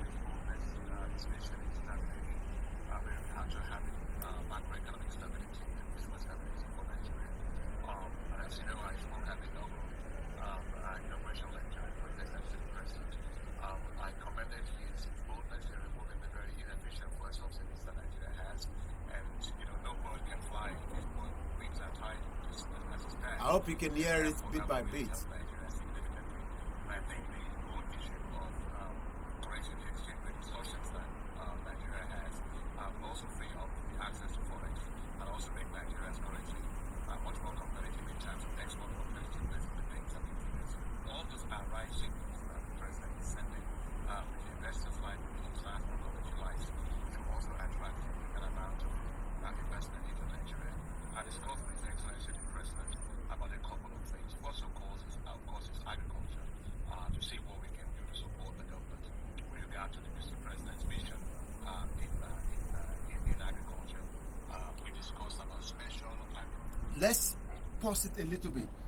All he's just saying is that he's saying the good side of what Tinubu should do and what he should be planning to do to build and make Nigeria work. Let's come back now again to the case study. It's page 1 to 5, but we're going to look at the overview and the prospect. Nigeria has the largest economy in Africa with a rapidly growing population of some about 190 million, in addition to being a major oil producer and exporter. Nigeria is already the 7th most populous country in the world and is projected to overtake the United States of America as the world's 3rd most populous country during the 21st century. Nigeria is a major commodity exporter and is a significant potential market. I want you to underline that word, potential market, leading it to be considered a target. Tó bá gbé bọ̀dá ní báyìí, sniper, tó bá mú orí ẹ, gbogbo orí ẹ máa wálẹ̀. Sniper, tó bá mú ẹ mọ́lẹ̀, ó máa take it out, especially tó bá jẹ́ tó dáa, and they can shoot from a long range, and that's why sniper ló máa protect the president látòkè láti make sure pé yàn kankan fi take out president. Target, which is what àwọn mujẹmujẹ target yẹn ló ń wò. Let's go further. Nigeria is a major commodity exporter and is a significant potential market, leading it to be considered a target to grow post-BRICS exit trade within the Commonwealth. The country has the world's 10th and the 9th largest oil and natural gas reserve. 46 years ni Britain fi ń sọ́ọ̀kì. Ẹ má ẹ̀kọ́ parọ́ fún yín pé wọ́n ṣe detect crude oil ní 1950 something o fàbú. Wọ́n ti ń gún epo yẹn tipẹ́tipẹ́. Nígbà tílẹ̀ mọ́ ni bàràwọ̀ wọn káwọ́ sókè pé ìgbà táwa rí lélẹ̀. Epo wa ló fi ja ogun tó pọ̀ jù, ogun World War II, kìnnìkan. Epo Nàìjíríà ló fi jàjà yẹn. So let's go further. So the country has the world's 10th and number 9 largest oil and natural gas reserves, respectively. Nigeria is the number 1 recipient of the FDI in Africa, although the country is extremely poor relative to European standard. Lè wà ní European standard. Forget it. Ẹ tẹ́lẹ̀ mú pure bottled water báyìí. Pure water lè máa mu, and this is meant to be the basic what the purify omi kọ́ ṣe fún yín kẹ́ mu. So there's no way you will get to the standard, even though I need gas. Adesina sọ̀rọ̀ nípa gas nínú fídíò yìí. Ariwo yẹn pọ̀ nítorí ẹni so mo rẹ̀ mọ̀ bí ẹ̀ ń gbọ́, so kò dẹ̀ sí point ká máa ìdìmọ̀ ìtí get speaker tí mo ní máa get, so tá a bá ti get speaker ìyẹn á lè máa boom, á lè máa jáde dáadáa. Ó sọ̀rọ̀ nípa gas, ó ní wọ́n need the gas láti turn it to fertilizer. Ó sọ̀rọ̀ pé Tinubu ní òun fẹ́ ṣe iná. Ó sọ̀rọ̀ nípa pé wọ́n máa create microfinance fáwọn àwọn Nigerians láti lè access owó.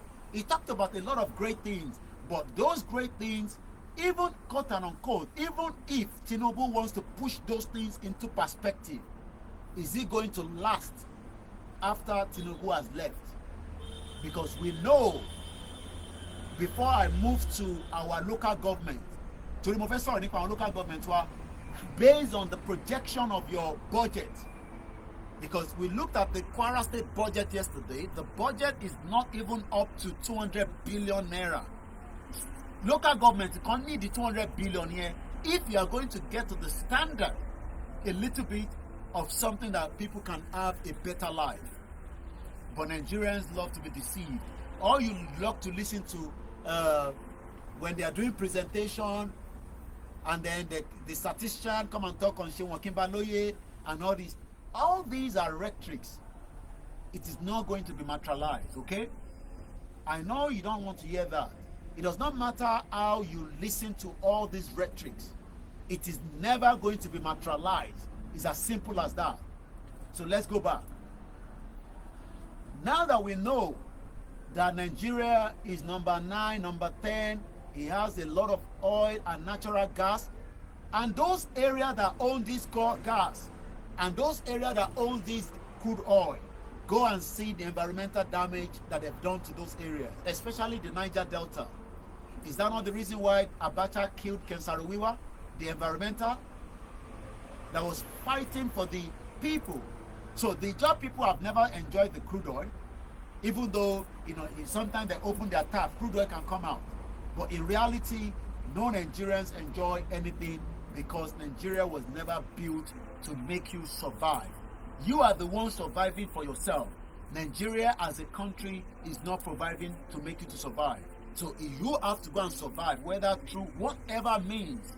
But we do not condone crime on this platform. Let's go further. Now, Nigeria is the #1 recipient of the FDI in Africa, although the country is extremely poor relative to the European standard and has problems in infrastructure, power sector, and the massive unemployment. These 3 things is what Tinubu is trying to do. Over fix infrastructure. They say Buhari tried a little bit. I don't know how fast Buhari tried. They said he did as much that he could do. Now, Tinubu needs to fix all your infrastructure. Tinubu needs to fix your power sector. He needs to unbundle so that every state can go and do their own power sector. How that is going to happen, don't ask me. I don't know. But let's come back. Several factors facilitate trade. This is where I want you to listen to now. Go and bring water for me. Which phone? I'm using the phone. I'm using it. Go and blow me for me. Several factors facilitate the trade between the United Kingdom and Nigeria. Not least the use of English. The reason why I am speaking like this to you is not because of I live here. It's because I was trained to believe that our language, which is Yoruba, is the rubbish language, but let us embrace English. Because when they were cooking up Nigeria, they gave us English as our own language, but they told us that the Yoruba they even almost told us that Yoruba is a foreign language, speaking in vernacular. It is only now, like I realized, hold on, even me that I speak good English, I am still being told by the British government, before you can apply for a British passport, you have to go and take, I need just one, thank you. You need to go and take English test. I mean, is that not madness?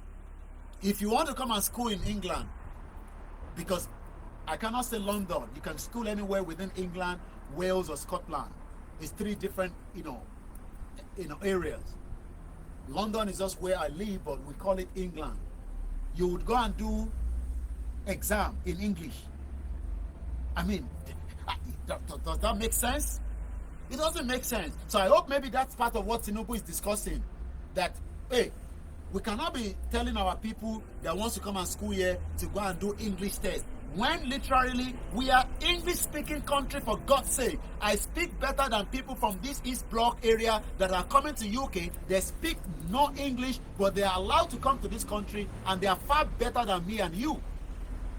But Nigerians are stupid, because they believe that because we are speaking English, that is better, and we should abandon our own language, which is Yoruba language. Let's come back again. So, not least the use of English.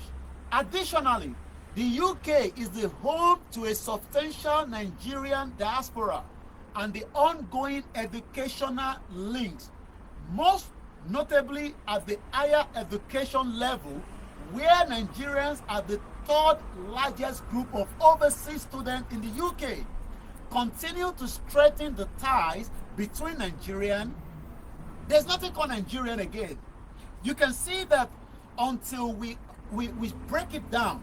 But my point again, not to let you be bored with this, because I was just using it as a reference point. So I'm going to come out of that, go back again to what was the outcome of British High Commissioner Dr. Richard Montgomery with the Vice President Shettima.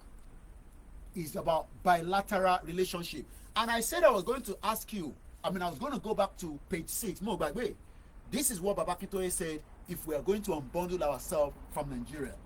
We Yoruba are prepared to attain these goals through negotiation with the Nigerian government, either on a bilateral basis.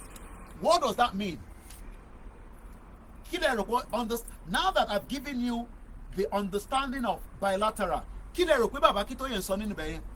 because the British government is doing the same thing. We can still have bilateral relationship with you. Just allow us to go does not mean that we would not have economic tie. We will not have relationship. We will not. I hope we get to the team on Sunday. Because the same bilateral tie, the only difference is control territory which is Kwara, Kogi, Ondo, Osun, Ekiti, Lagos, Ogun State. We are not controlling that territory, but we can have bilateral. If Nigeria still wants to keep the Nigeria, we will have what they call bilateral relationship. The same thing that UK is having. All we just have to do now is that we don't even have to put to say Wasi Yoruba nation country or Oduduwa kingdom, Yoruba kingdom, whatever we're going to call it. We will still have what we call a bilateral relationship, because this is the language. That is why I said policy. So when people say Baba Akintoye should not go and negotiate, but UK is negotiating with Nigeria on a bilateral level. Baba Akintoye said the same thing before Dr. Montenegro went to visit the vice president. So understand Nibe. What we are saying is that we are not fighting. Forget about my outfit. It's just a normal outfit here. It's not a threat to the government. Okay? This outfit is just a normal outfit for me here in UK. But what we are saying is that we want to discuss with Tinubu. Tinubu can still be controlling Nigeria, but let us control our own part with negotiation. And those negotiations will mean that, okay, Mr. Baji Akintoye, when we give you Yoruba nation, how do we deal with all the Nigerians that are not, I'm not talking about Yoruba people now, that are not Yoruba people? We will now say, okay, we will set up our own immigration. Just as the UK is saying that, for me, I have a lot of my family that, and let me say it again, anytime I don't do visa. Don't fall any trap. Somebody still send a message, Baba Koiki, I don't know about how to get to UK. All I know is I went for interview. And you take interview, listen, from what I'm hearing, you're just going to submit document. That's all I know. I went to attend an interview. I speak in English to them before I was given my visa in Abuja in 1998. I don't know about visa. So when people are saying that Koikimedia was accepted by Yoruba nation, it's through negotiation, bilateral, and that means that we will give Tinubu a document of how our relationship will still be with those that are not our own people. We are not talking about somebody that get married to Igbo person, Hausa person. No, all those will be classified as Yoruba people, not as a real Yoruba, because not everybody is a British citizen, but they are given a right to live in this country. And those that have swear allegiance to the Queen and they are receiving the British passport, you are now literally saying that you will abide by the rules and regulations of this country. And if you do otherwise, they will revoke that British passport and they will send you back to your own original country. And if you don't have any country, they drop you anywhere that you have any tie with. So when people are saying that Tabagba Yoruba nation, no, you cannot tell all the Igbos to leave our territory. It's not going to work like that. Oh, just shut up. Just stop thinking like a stupid, idiotic people. We will still have relationship with the Biafra, whether they are the Igbos, whether they are Biafra, even with the North. The only thing is that we want to know who is coming into our territory. And that is going to be dealt with immigration sector. That is why we will have somebody like immigration officer here as well that will be monitoring you. If you are working in a shop and you employ somebody and you are not allowed to employ, they are not telling the Yoruba government, we will fine you, we will make sure we close your business. All these will be implemented with policy. But the first thing is, let us call for a sovereignty of our country through bilateral, which is the first thing Baba Akintoye said. We Yoruba are prepared àti ṣetán láti ṣe ẹ̀tàn ìtafẹ́ go wa àníyàn wa ìtafẹ́ through negotiation with the Nigerian government, either on a bilateral basis that is between Yoruba nation government and the government of Nigeria. Is that not the same thing to UK? The UK sent representative. Look, you think Rishi Sunak needs to go to every country around the world? No, that is why they have, even we can have ambassador inside the Nigerian government. I mean, a Nigerian country. I'm serious. We will have our own representative inside the Nigerian government. No, Nigerian country. Because if they want to keep Nigeria, we will have our own ambassador that will be representing us, just as Dr. Richard Montenegro.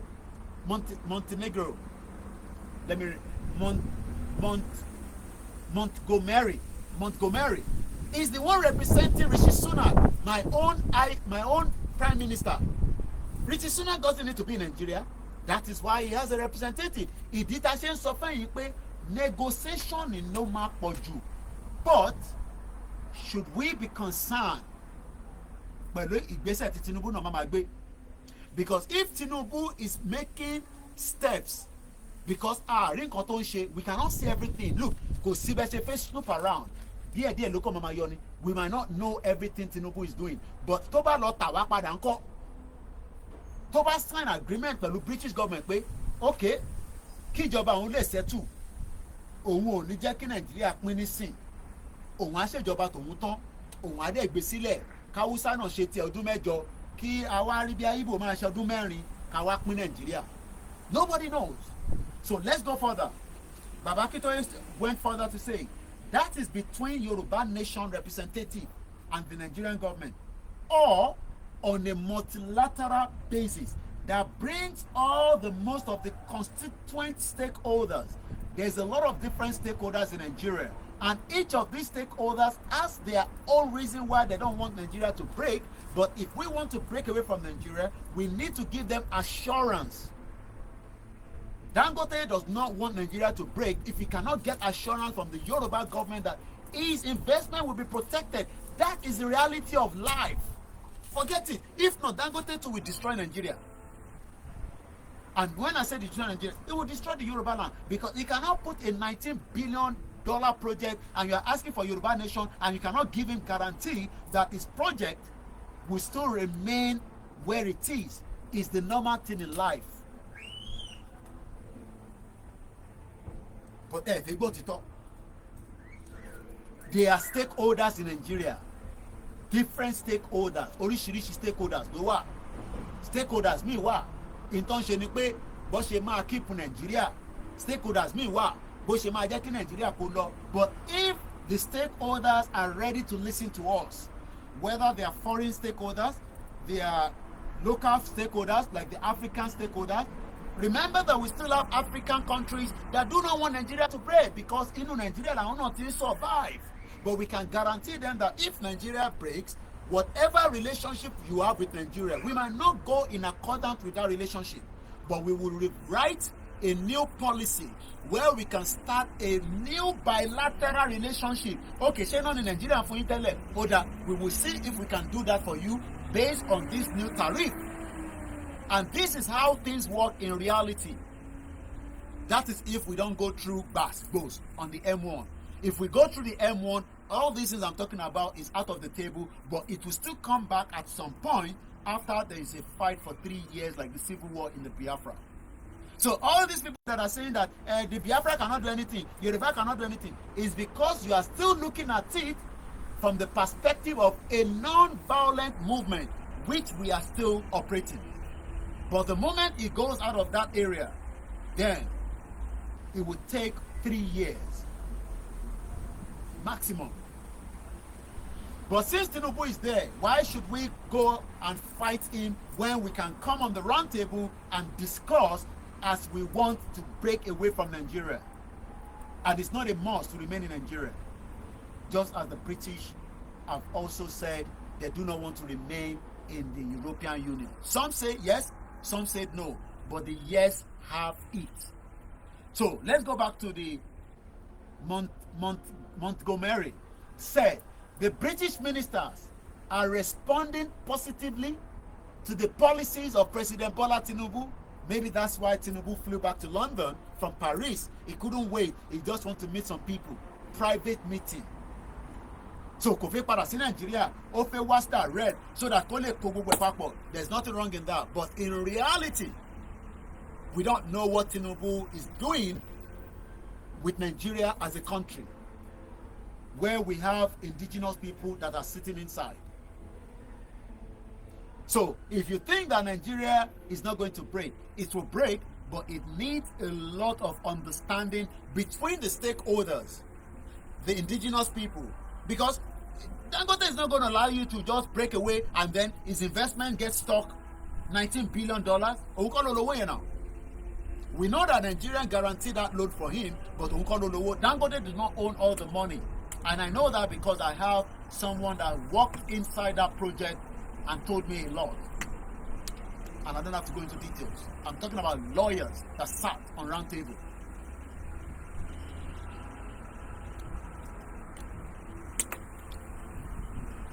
How are we doing? The time. Almost 2 hours. So we have the last hour left. Let's go back again. So, Dr. Richard Montgomery, the British High Commissioner to Nigeria, ó ń sọ fún wa pé àwọn British minister táwa ń sọ fún pa fẹ́ kúrò nínú Nigeria, and you think they are going to listen to you. Yoruba nation, yes. Yoruba nation now. They are now responding positively well to the policy of Bola Tinubu. It's 8:30 and the weather is still very bright. That shows that in tó ń lọ lọ́dọ̀ tí yín ó yàtọ̀ sí tó ń lọ ní bíbá. Ilẹ̀ ti ṣú rẹpẹtẹ ní Nàìjíríà. Gbogbo ẹ̀ ló sì mọ́ kẹ́kẹ́kẹ́kẹ́ ní aago 8:30 àbọ̀. Ibi tá a fi sọ pé in tó ń lọ láyé kan ọ̀tọ̀ ní láyé míì. Dr. Montenegro said the British ministers are responding positively to the policies of President Bola Tinubu administration, including removal of fuel subsidy and unification of the foreign exchange rate. The British High Commissioner said he discussed with the Vice President on the measure to cushion the effect of the President's first policy, like the subsidy removal. He said, I was in London last week and I was briefing my ministers, and I was also talking to British businesses in the finance, banking, investment sectors, and they are responding very positively to the first decision. We know that there are tough times with inflation and unemployment.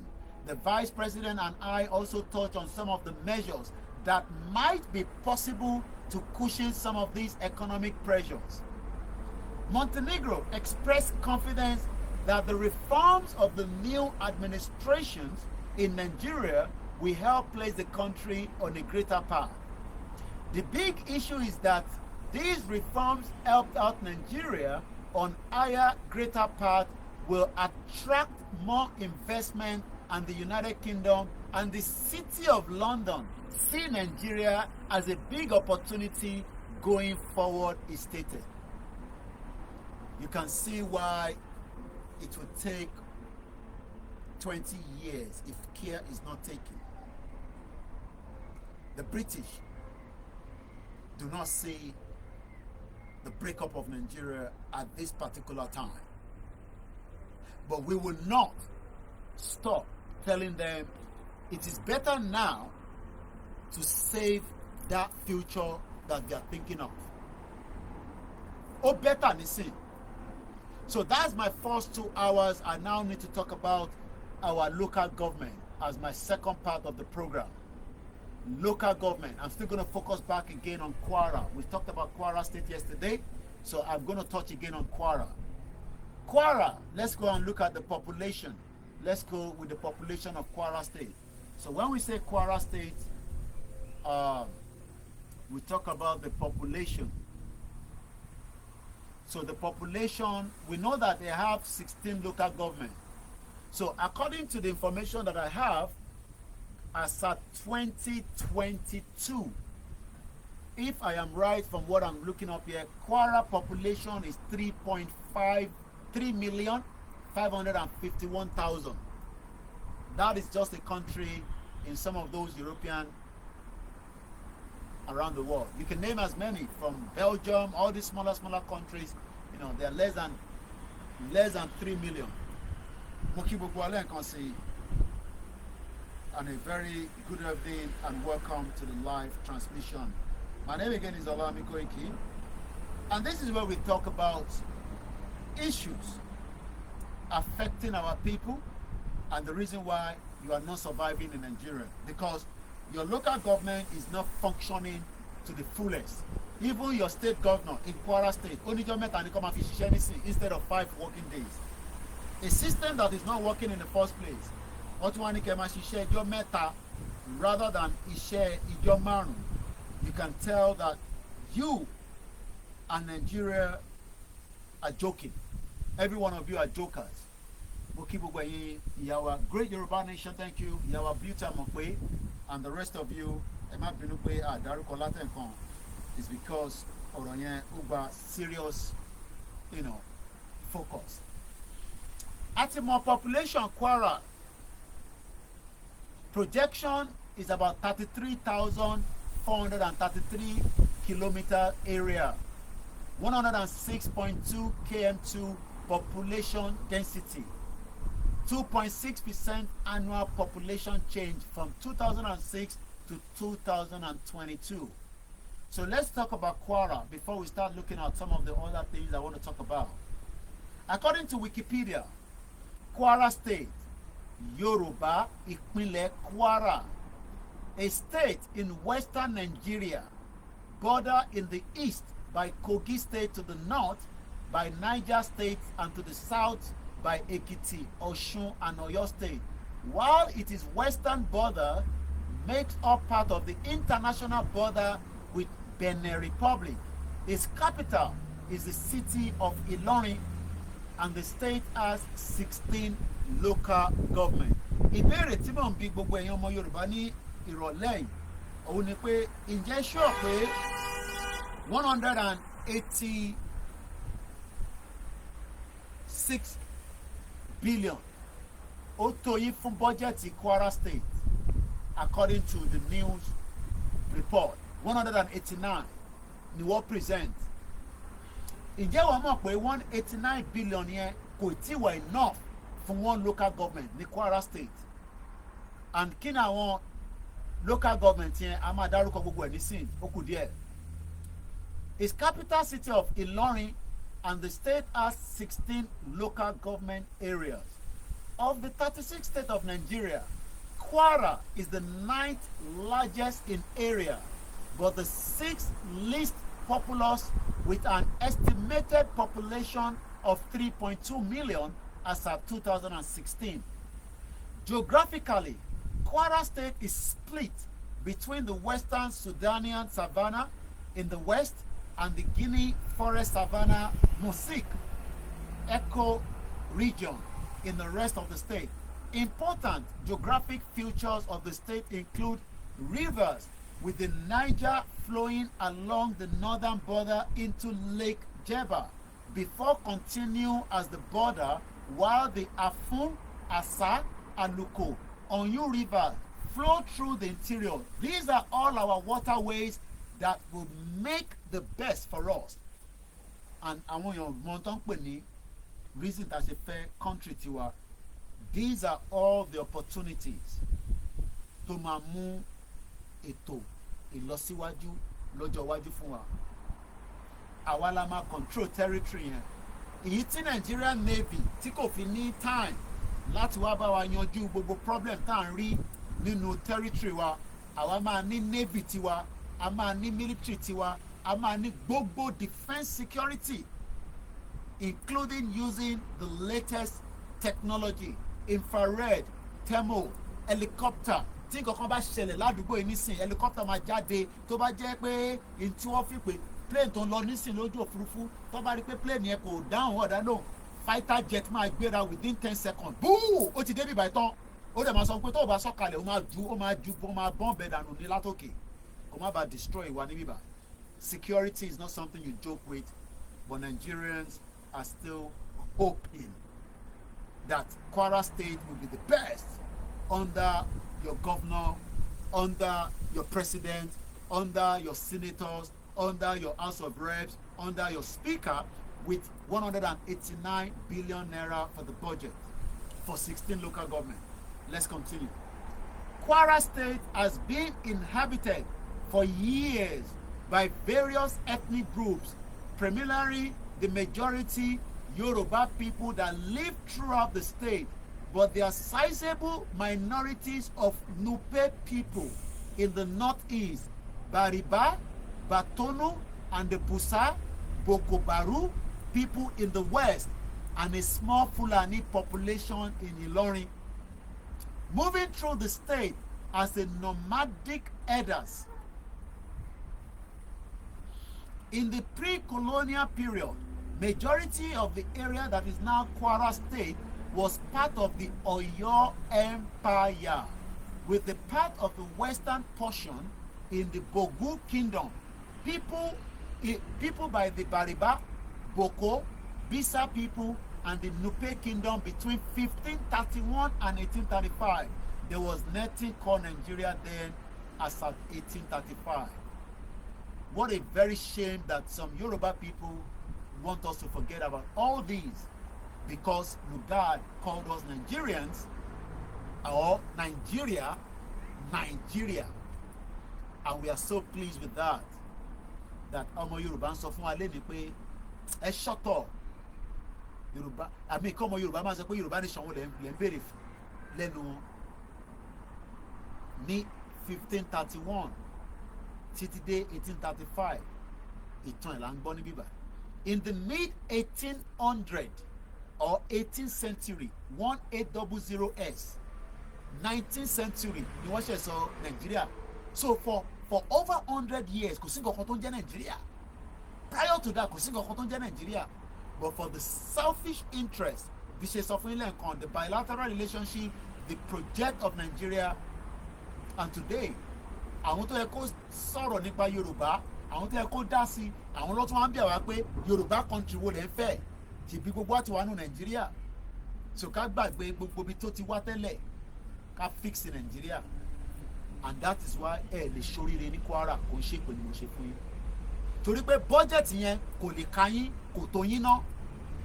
189 billion òun ló yẹ kí local government kankan ní lọ́wọ́ kó lè máa fi run operation, hospital, education, welfare, system, database. Ọmọ tó bá bí lẹ́nìí wọ́n gbọ́dọ̀ fi sínú system pé a ti bímọ, kò ń ṣe pé kó ṣe kó mọ nìkan kó mọ ẹ kó má lálùbáríkà.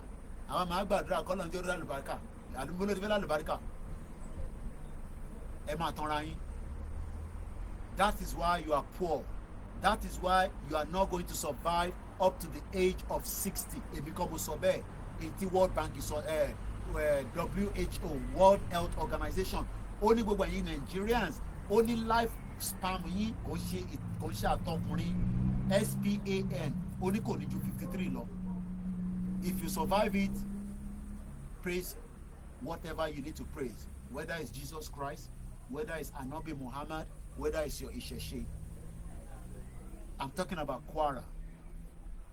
In the mid-1800s, the Fulani Jihad annexed some part of the people and the Nupe Kingdom. No, sorry, but to mix it up. In the mid-1800s, the Fulani Jihad annexed some part of what is now the state of Kwara and placed the area under the Gwandu spear of the Sokoto Caliphate. In the 1890s up to the 1900s, the British expedition occupied the area and then incorporated it into the Northern Nigeria Protectorate.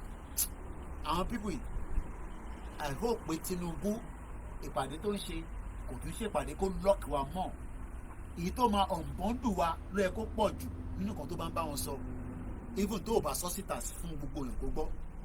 Because if not, one day, let me just keep that. Wọ́n ní kó wa lọ lẹ́rú. But I just pray that ẹ̀yin èèyàn wa understand nǹkan so. Fulani, wọ́n ti ń penetrate gbogbo Kwara yẹn. Whether the good ones, the bad ones, the ugly ones, and they are becoming, they are reproducing very fast. Fulani lè bímọ 30 kò ṣe obìnrin kan kó ló máa fi fún kò sí kíní ọmọ yẹn ọba kò ó tún gun sí lọ sọ́wọ́n fẹ́ lòmíì but àwa ń sùn ọmọ kan ló bí nísìn ó struggle kí ló kan Fúlàní tó bá ti dà bọ́lẹ̀ gbogbogbogbogbò ẹran tó bá ń gbé lọ yẹn ibi tẹ́ran yẹn bá dà sí ló ń gbà lọ́kọ̀ ó lè má padà wálé mọ́ ìyẹn ló ṣe pọ̀ bí iyẹ̀pẹ̀ tí wọ́n ń tọ́jú ọmọ so ẹ̀mọ̀ báyìí ti ṣe statistics yẹn èyí ọmọ tí Fúlàní tí wọ́n ń gbé pẹ̀lú wa tán ní àwọn good ones tán reproduce pẹ̀lú àwa tí di òyìnbó àti di òyìnbó náà àfi bímọ ju méjì lọ ìṣẹ́ ni àfi bímọ ju mẹ́ta lọ torí kí ni àfi máa copy western life no a lè lo ìyẹn ṣẹgbọ́n kan tí bàbá yẹn sọ lánàá ìyẹn Professor Wiwi we cannot copy them àwọn obìnrin wa nísìnyí wá ti ṣe mẹ́ta wọn ni wọn ló ti tó torí kí ni torí pé is a western life là ń gbé àwọn bàbá tó bí àwa wọ́n dálé rẹpẹtẹ ni wọ́n dẹ̀ rí nǹkan fi tọ́jú wọn wọ́n dẹ̀ ní láti lọ ṣe rituals obì tó pọ̀ rẹpẹtẹ ó dẹ̀ tọ́jú gbogbo wọn látòkè délẹ̀ àfi tíyàwó yẹn ọ̀bá ní làákàyè nìkan lọ́mọ ní kò ní survive. And if I look back at all my sisters, my aunties, sisters, brothers, every one of us survived even after the man died at a very young age because ó groom àwọn ọmọ ẹ̀ dáadáa pẹ̀lú ìtóní but lẹ́yìn nísìn ẹni tó bá ti bímọ méjì á náà wọ́n fẹ́ bímọ mọ́ á pàdé mọ́ ẹ wá ní kọ́kùnrin yẹn kó má lọ ṣe èmi ò condone ṣìnà. It's because we are following the western life. Kí la fẹ́ máa follow western life fún? A kì í ṣe òyìnbó. Ọmọ Yorùbá ni wá. A kì í ṣe òyìnbó. Christianity kan ni wá. A dẹ̀ ń ṣe Muslim. Ìṣẹ̀ṣe ni wá. Ó dẹ̀ aláwẹ̀. Kò ń ṣọ̀rọ̀ ẹ̀sìn. Culture wa ni. Àwa pa culture yẹn tì. Àwọn ni one man to one woman. Nítorí òyìnbó fẹ́ nìyẹn. Gbọ́ ṣé mọ̀ pé King Charles fúnra rẹ̀ ṣé mọ̀ pé ó ń gun sí fún lẹ́yìn nígbà tó ní Diana wà lẹ́gbẹ̀ẹ́. Àbẹ́ ẹ̀gbẹ́ gbogbo tán yẹn. A ní láti wọnú ẹ̀ gbogbo ilẹ̀ ṣàmọ̀. Àwọn ọba wọn níjọ́ náà lọ́hùn. Ṣé mo rí ìṣètò ṣe dá Church of England sílẹ̀? Ẹ lọ ṣèbí àwọn tó ń ṣe life in UK. Mo mọ̀ èèyàn kan tó ṣẹ̀ṣẹ̀ tiẹ̀. Tó bá ti ń kà báyìí tó bá débi Church of England yẹn báyìí bàbá yẹn ló lọ dá Church of England sílẹ̀ nígbà tó sọ fún pé kò ní marry ẹlòmíì. This is part of the damage tó ti ṣe fún wa wọ́n ti bà ayé wa jẹ́ gan ìyàwó kan obìnrin kan obìnrin dẹ̀ sùn lọ rẹpẹtẹ. Yes, almost finished, but you need to go bed now. School tomorrow. Love you.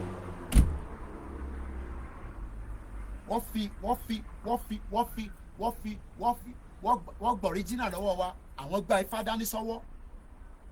ṣé ẹ mọ̀ kán dífá nílùú ilé lójoojúmọ́? ẹ̀rìn àtẹ̀ máa pa mí láwọn yẹn bá ní àwọn lọ church, àwọn ọlọ́mọṣẹ́ láṣọ ń ṣàṣà látòkiri.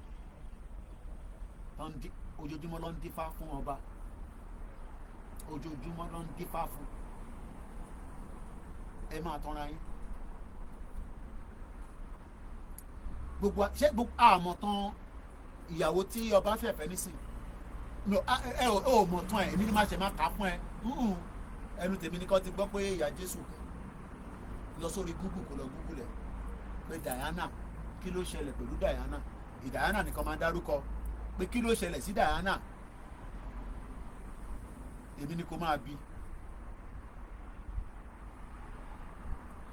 Culture wa yàtọ̀, òyìnbó ló ṣẹ̀ṣẹ̀ fún wa.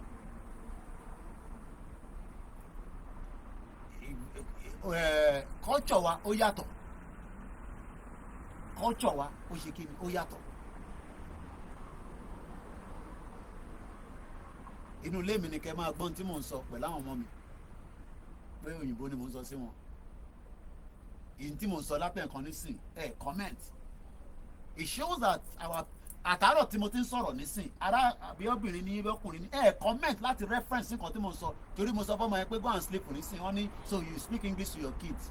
Ìbéèrè ìyí tí mo sọ látẹ̀ nǹkan ẹnìyàn comment. Can you imagine? Àníṣe lòmíì bí mi ṣe máa ṣe fídíò inú ilé mi máa gbé fún yín kẹ́ lè máa wò. À ń sọ̀rọ̀ tó wà láti 2 hours láti wà lórí program comment. So èyí tí mo sọ sọ́mọ mi yẹn nísìn, ìyẹn lè fẹ́ dì mú. Ta ló ń pè wọlé? Àlélẹ́ àwọn lórí program. Mo wà lórí program. Mo wà lórí live show. Mo lè sọ̀rọ̀ nísìn. So mo kàn it's just a I'm not harsh on you. Mo kàn sọ ni. I mean wọ́n gbọ́ Yorùbá but kò sí báyìí bí ṣe a máa sọ English sí wọn. So it's a normal thing. England ni mò ń gbé. Lọ́wọ́ gbọ́ Yorùbá, lọ́wọ́ gbọ́ dáadáa. Àwọn tó gbọ́ nú wọn, wọ́n ń gbọ́. Kí ni mo fẹ́ fàyọ níbẹ̀? We have been deceived. Britain ti gbé irọ́ pátápátá ló gbélé wa lọ́wọ́. Wọ́n gbélé wa lọ́wọ́ lọ ní pé àwọn làwọn. How can they say that River Niger was found by Mungo Park? Ṣé mọ̀ pé River Niger yẹn was mentioned here now? Tí bá padà sókè, ibo mo ti rí River Niger yẹn nísìnyí. Features of the include rivers with the Niger flowing. Wọ́n wá ní òyìnbó kan ló wá, ó gbéra láti ìlú tiẹ̀. So nígbà tó dé, àwọn bàbá wa tó bá níbẹ̀, àwọn èèyàn explore bẹ̀ yẹn rí. Ṣẹ́rí wọ́n tẹ̀ máa ń sọ bí àtẹ́ pé ṣèbáwa náà máa ń ní àwọn olú ọdẹ. Ṣé mọ̀ pé àwọn olú ọdẹ wà níjọ́ náà lọ́n, gbogbo àwọn ọdẹ ti sìn wọ́n ní ọdẹ ti sìn, ọdẹ yahoo gan ló wà lágbègbè sí. Ọdẹ gan wọnú gbó lọmọ nísìn, ọdẹ gan dúró sáàrin títì báyìí ni ohun ẹmọ tó máa pa. Ṣé mọ̀ pé ìtàn tá gbọ́ ni pé àwọn bàbá kan wà, wọ́n máa wọnú gbó lọ, ìmí máa lọ for months, kódà ìmí wọ́n máa ti rò pé ó ti kú.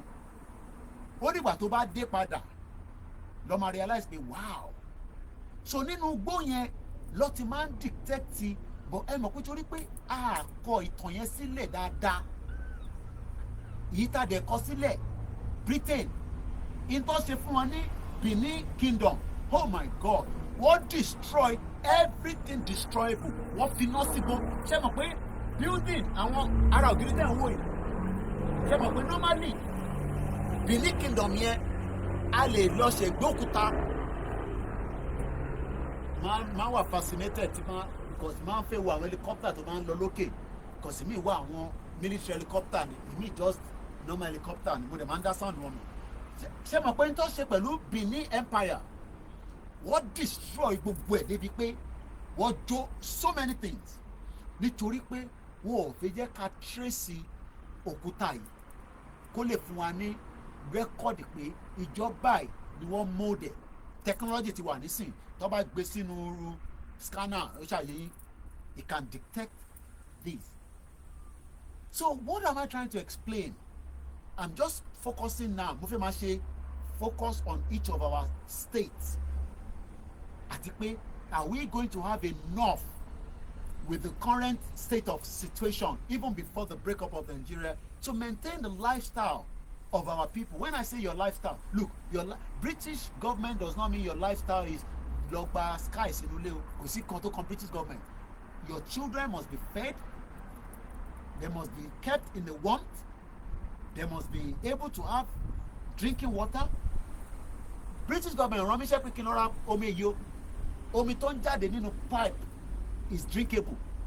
Àwa là ń ṣe akọ o, àwọn kan mọ omi tó jáde nínú pipe o, àwọn kan máa ń filter ṣèbómi yẹn náà la fi ń boil omi tea.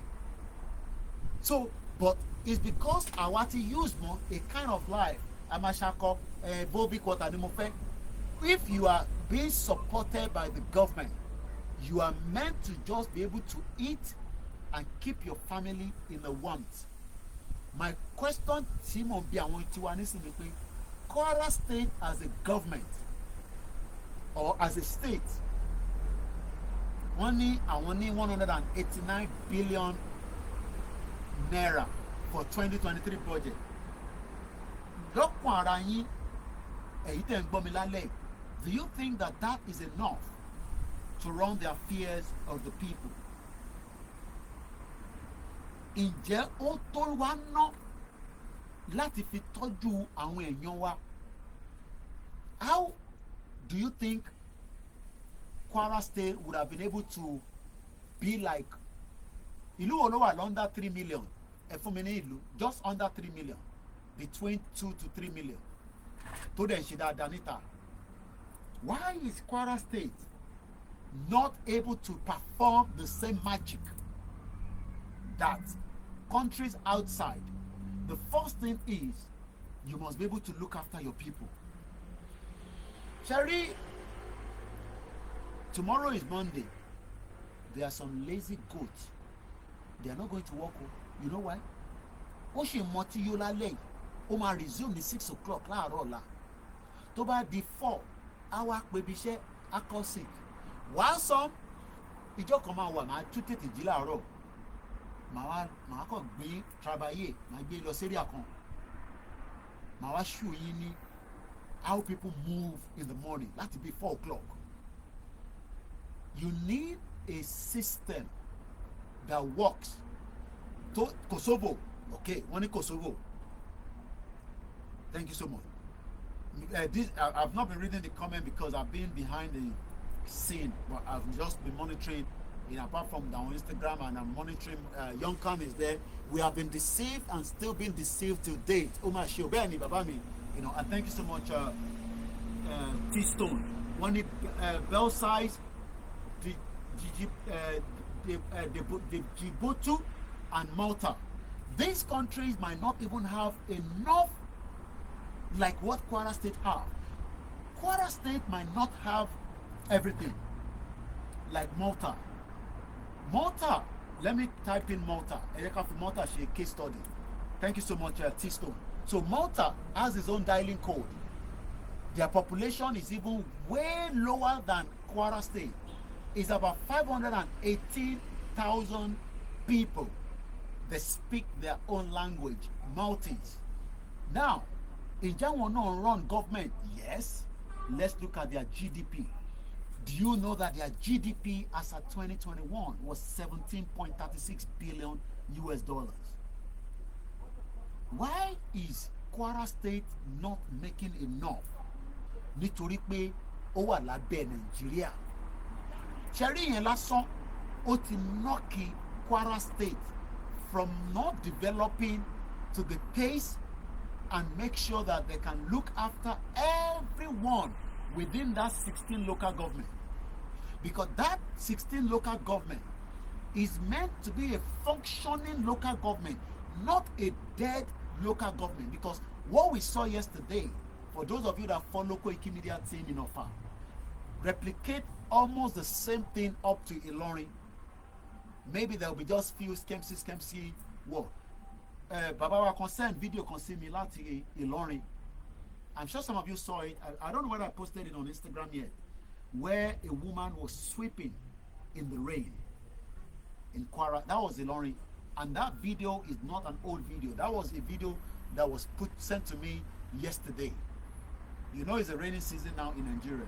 So what am I trying to say to our people is that if Malta, a country with a population of 500,000, is making 17, ẹjọ bá mi convert 189 billion ẹ̀yin tẹ́ mọ̀ mass, ẹ bá mi dá padà sí dollar, so that can lè ní understanding it, you know, in the dollar rate, whatever rate you want to use. Thank you so much for those of you. We're just 1 hour to the end of the program, and then we're gonna go, you know, it's just coming up to 9, so we are just under an hour left. Kini 189 billion to dollar. Is it close to close in town Malta making it? That's all. Do you think $17 billion is 189? Maybe I should say it that way. Say $17 billion, do ma fún wa ní 189 billion naira. Anyway, hopefully I'll get somebody that can work the maths. So you can now see the reason why Kwara State is struggling.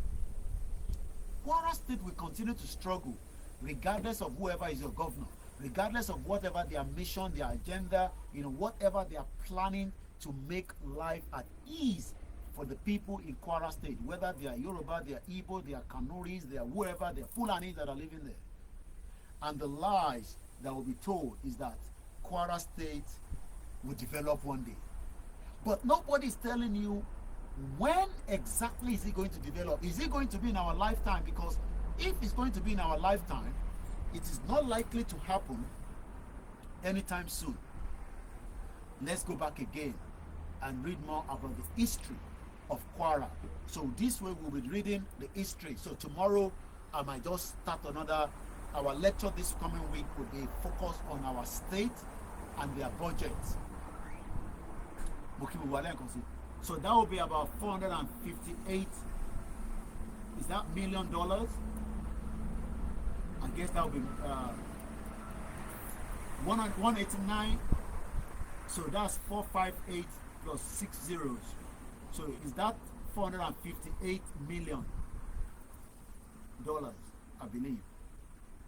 Thank you so much. So that will be about $458 million. Okay, almost. Well, somebody said 250 million here.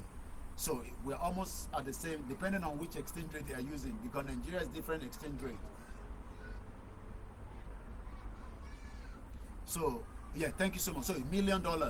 So it's not even up to fraction of what Malta is making. So Kote, we want $1 billion. Damn.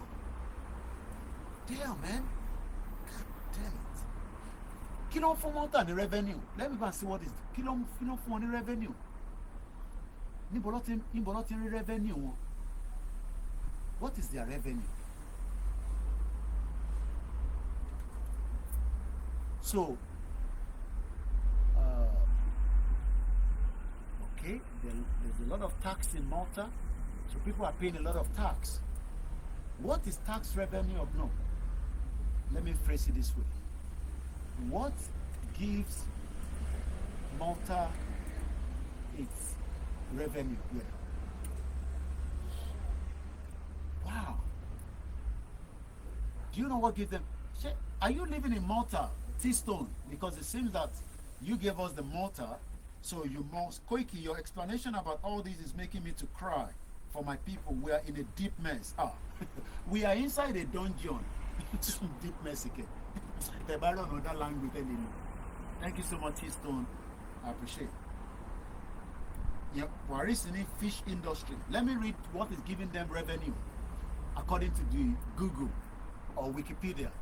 Economy of Malta. Let me read this now briefly. The economy of Malta is a highly ṣẹ́rí yẹn lásán ó ti nọ́ọ̀kì even all the Yoruba land. It's a highly industrialized service-based economy. Do you know that Bola Tinubu told our brother, you know, Yoruba people, hold on. You know, Yoruba people will always say everybody's our brother, even if you don't know them. Let's listen again. I commended him for his boldness, his vision, his determination with regard to having macroeconomic stability and fiscal stability for Nigeria. And as you know, I spoke at the inauguration lecture with the President. I commended his boldness in removing the very inefficient fuel subsidies that Nigeria has. And, no bird can fly if his wings are tied at his back. And therefore, that will really help Nigeria significantly. And I think the whole issue of correcting the exchange rate distortions that Nigeria has will also free up the access to forex and also make Nigeria's currency much more competitive in terms of export competitiveness to the things that we produce. All those are right signals that the President is sending with investors like the international community likes, which will also attract significant amount of investment into Nigeria. And it's also His Excellency the President about a couple of things. First of all, of course, it's agriculture. To see what we can do so this President's vision in agriculture. We discussed about special agro-industrial processing zones, for which we already have about $520 million for Nigeria. And how He's talking about $520 million. And going back to Malta, we are comparing Malta as a country with 500,000 with Kwara State that is 3.2 million, or less capita 3 million. Excuse me. The economy of Malta is highly industrialized. They put the word highly, Highly. That is what Nigeria should have got when we were oil boom. We were making money from oil. They should have industrialized every local government. So today, people would have been fighting me to say, Koiki, shut up. So ẹ̀yin tẹ́ ń bá mi jà, tẹ́ ń bí mi, tẹ́ ń bá wa jà pé àfẹ́ Yorùbá nation ní sí o, Nigeria la fẹ́. Nigeria is not highly industrialized. Kò sí any, forget about even Lagos State. Kò síbi kankan tó wà highly industrialized. Yes, they are producing certain things. We can see that. One producing Guinness, one producing Indomie, one producing, the basic things they're producing. But when we talk about highly, we are not talking about just one particular state. I want Kwara State, a 16 local government, where every part of that local government is highly industrialized. Do you think that it can happen in the 4 years first term of Bola Tinubu plus another 4 years if it gets the same ticket and wins? Because that is subject to if Nigerians are going to vote a different party.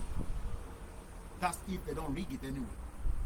So more I understand what I'm saying. So it's not about me Ajila Rock I lost a farm. No, that farm is not mechanized. Mechanized. And even if you are taking every sector in that local government, every local government ó gbọ́dọ̀ ní nǹkan tó máa generate láti fi make sure pé àwọn náà máa fi tọ́jú aráàlú. So let's go and look into Malta. The economy of Malta is highly industrialized, service-based. Let's go and find the meaning of kí ló ń pè ní service-based, because òyìnbó yẹn fẹ́ pọ̀ jù fẹ́mi. So let's just go and look at the meaning of service-based. So meaning of service-based in English is used to describe an activity that is based on services, doing things for customers rather than on manufacturing. So they are not even manufacturing as much, but they are service-based. The biggest change in the US labor market has been the transformation from an industry base to service base. And I'll give you an example. Let's go and look at, okay, what is a service-based business? Let's look at that. What is a service-based business? A service-based business is a company that performs tasks. Company tó ń ṣe nǹkan kan fún yàn for the benefit of their customer. These tasks can include transportation, cleaning, traveling, hospitality, maintenance, and consultant. The question is, why is all this difficult láti ṣe ní Kwara State, a 16 local government? Kí ló dé tó ṣe ń difficult?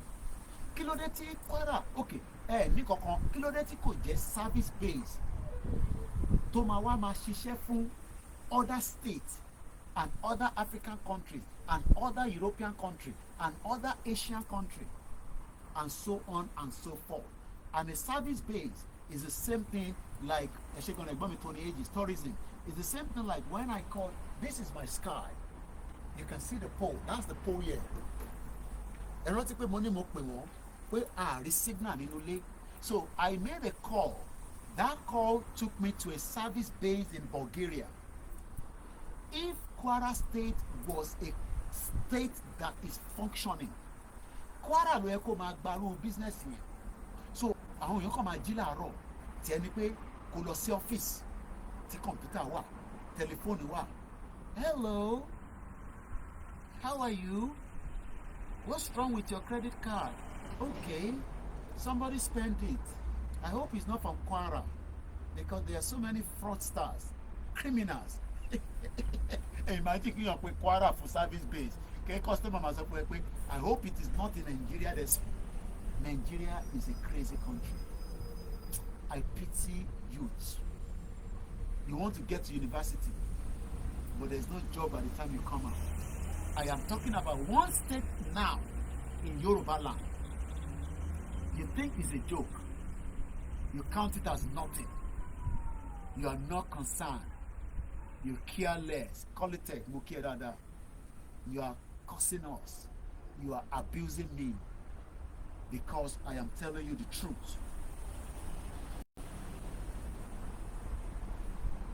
You will never get a full proper job in Kwara State. It's not a course.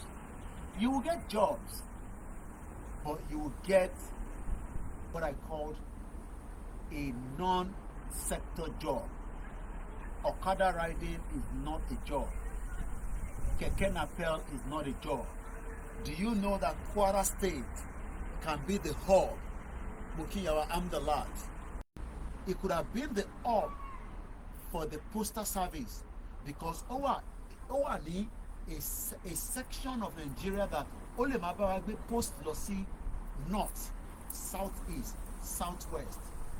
But because Nigeria is not a country. Again, let's go back to Malta because we are now 2 hours 24 minutes. And I probably open the phone line for 30 minutes. So let me just quickly give you the last part of the. So now, at me understanding the economic of Malta. Malta is a highly industrialized service-based economy. Wọ́n ṣe manufacturing, àti mọ̀yàtọ̀ manufacturing àti service. Service ni pé o ra fóònù yìí nísìnyí. Shut up. O ti ra fóònù yìí. O wá download the Zoom. Èèyàn mélòó ló ti lo Zoom láàrin gbogbo wa? At least almost everybody at some point, especially during the COVID. Okay, let's go. Ìjọ mọ̀ pé Zoom yẹn package wà, ọ̀fẹ́ wà. Ẹ lọ sí àwọn Zoom meeting kan. Ẹ kọ́ rí pé disconnect. Àwọn ní 40 minutes nìyẹn. Ọ̀fẹ́ nìyẹn bá dé. But ìwọ tó ń sanwó bí irú àwa báyìí. I paid every month about £20 or somewhere around there. I can't remember now. Ṣó mọ̀ pé tí Zoom mi ò bá ṣiṣẹ́ kí lè rò pé máa ṣe? wọ́n á pe Qualitech because Qualitech òun ló wà ní Kwara ní Ọ̀fà tó gba contract lọ́wọ́ Zoom. Ẹni tó ní Zoom Amẹ́ríkà ló wà but ó ń wá cheap labour. Ó wá gbé customer base of Zoom ó gbé lọ sí Kwara State. So Qualitech òun wá gba òun ní contractor òun ló gbà lọ́wọ́ Zoom. Ó wá ṣe kó 5,000 people kò mí ìpọ́jọ́ ọmọdé kò ní ìdíwọ́ ọ̀jọ́bìnrin mixture. Ó train yín pé tí bọ̀bọ̀ kan bá pè láti London oníwàhálà ni oníjọ̀gbọ̀n ni Koiki ni wọ́n lè ti mọ̀ wá kan lẹ́ẹ̀kan kan tá a bá ń pè customer service wọ́n máa ń mọ̀ wá wọ́n máa ti fi sórí system pé tí bọ̀bọ̀ yẹn bá ti pè. And I'll give you another example tó ṣẹ̀ṣẹ̀lẹ̀ sí mi with and I have proof. Ẹ jẹ́ kí n kọ́kọ́ fi ti Zoom yẹn ṣe mọ̀ pé tó bá yẹ pé Kwara State is a service based or highly industrialized state òun ló yẹ kó gba contract yẹn. Ẹni tó gba contract yẹn torí Qualitech òun ti lọ sí business summit ó ti pàdé wọn pé ẹ ń sanwó fún South Africa èlò náà ń sanwó fún South Africa takọ ẹ máa bọ̀ lọ́dọ̀ tiwa ní Kwara ẹ ń san $5 fún $10 fún South Africa àwa ṣe fún yín ní $7. ṣé o mọ̀ pé investor yẹn máa tètè máa bọ̀? Ṣé o fi pé investor tó ń san owó fún South Africa ní service base ṣé o fi pé máa gbé wá sí Kwara State? No, mo ń bi yín ni ṣé ìwọ fi pé máa gbé wá sí Kwara State? Kò lè gbé wá sí Kwara State because níná ní 24 hours electricity tó fẹ́ fi power technology tẹ́ máa fi ok táwọn bá fún yín ní satellite which ó yẹ kí ìlú tiwa ní wọ́n ti open satellite because kìíní ẹ̀ ní satellite wọ́n fún wa ní satellite but ní iná tí ẹ fẹ́ fi connect pẹ̀lú èmi ní London. So you can see why we are saying that Nigeria is a backward country. Tinubu kọ̀ pé industrializing tí kò lè ṣe gbogbo etí Fẹ́mi Akínwùmí sọ yẹn òfútù fẹ́ tẹ̀lé kò lè ṣẹlẹ̀. Let's go further. It is classified as an advanced economy. Ìlú tí kò ju 500,000 lọ wọ́n classify it as an advanced economy by the IMF, International Monetary Fund, and is considered a high-income country by the World Bank, and also an innovation-driven economy. Ṣẹ́rí èyí tẹ̀ wá ń lé mo kíyà mi Comfort Ológunjà wọ́n ní Barbados is 274,200 population, doing very well. Saint Lucia is 166,526,000 in population. Grenada is 103,308 in population. Dominica is 71,293 in population. They are even less than 500,000. Ṣeré ètè wà nílé. Understand? Ìfẹ́ tẹ̀mí sáwọn politicians yìí, but our politicians here, they are not thinking in the direction of industrializing the state and the local government because wọ́n ní capacity láti ṣe under the Nigeria system and most importantly under the fraudulent military dictat 1999 constitution. So even if Tinubu is up there as the federal, Tinubu ní kọlá kan sọ̀rọ̀ ní gbogbo gbà, àwọn bẹ̀rẹ̀ sí sọ̀rọ̀ nípa state level nísìn. Governor yìí ní Kwara State àti deputy governor, they cannot operate the state without going through the directive of the federal system, which is a fraud anyway. But there's nothing called federal in Nigeria. It's a fraud. But let's go further quickly. It is a member also of the European Union and of the Eurozone, having formally adopted the euro on the 1st of January 2008. Let me look at something. That one, the Malta Sheba independent one. Let's go and look at that. It will be interesting to see. How did Malta gain independence? Summary. Malta was a crown colony. Britain again. Britain. ọ̀rẹ́ mi àtàtà. ọ̀rẹ́ mi àtàtà. Bẹ́ẹ̀ni, African DZ123, you're right. Even Adesina ló sọ fún rẹ̀ pé Nigeria ní develop in 300 years. Ó gbọ́dọ̀ máa ga Tinubu náà, clear expect. Ẹ̀tàn ni, ó ń ga Tinubu. Níbo ni Tinubu ti fẹ́ rí trillions? Only the trillions of dollars láti fi inject sínú Nigeria láti fi ṣe the industrialized service base, not even manufacturing base. Summary, Malta was a crown colony of the United Kingdom from 1814. Kò tí sí Nigeria ní 1814. Àìtí ní kankan tó ń jẹ́ Nigeria. Until 1964, when it was granted independence and joined the British Commonwealth. Malta was recognized by the United States the same year that it gained independence and became a republic in 1964. Kí ló dé tá a gba independence direct tàbí nígbà Nàìjíríà? Kí ló dé tó fún wa ní independence? Ọba ti fún wa ní Nàìjíríà ìtọ́ fi fún wa Nàìjíríà wà fún wa ní the individual independent, even though the regional government not lọ fún wa. Why did Malta become independent? The bravery of the Maltese people during the World War II was acknowledged by King George, who awarded the whole population of Malta his George Cross for Valor, VALOUR, after the war. The movement for self-determination grew stronger, and finally, Malta was granted independence on September 21st, 1964. That is 3 years. Lókù táwọn Biafra máa fi dọ́gun sílẹ̀ báwọn fi lọ. 4 years after the fraudulent independence. A ti wà nínú problem gan, kò ń ṣe lénìí. It's just unfortunate that a lot of us were not briefed as we are being briefed right now. In time breakdown lójoojúmọ́ yìí tá à ń sọ lákọ̀ọ́rá ń sọ yìí. Tó bá jẹ́ pé yẹn la kọ̀ lọ ṣe ní university nìkan, ní secondary school nìkan, so many of us will not be interested in Nigeria.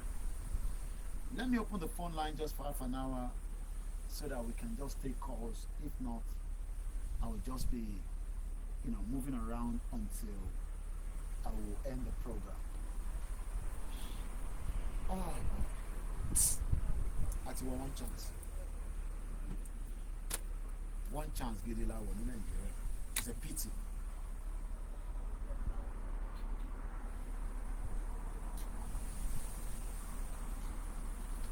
Let me just read some of your comments.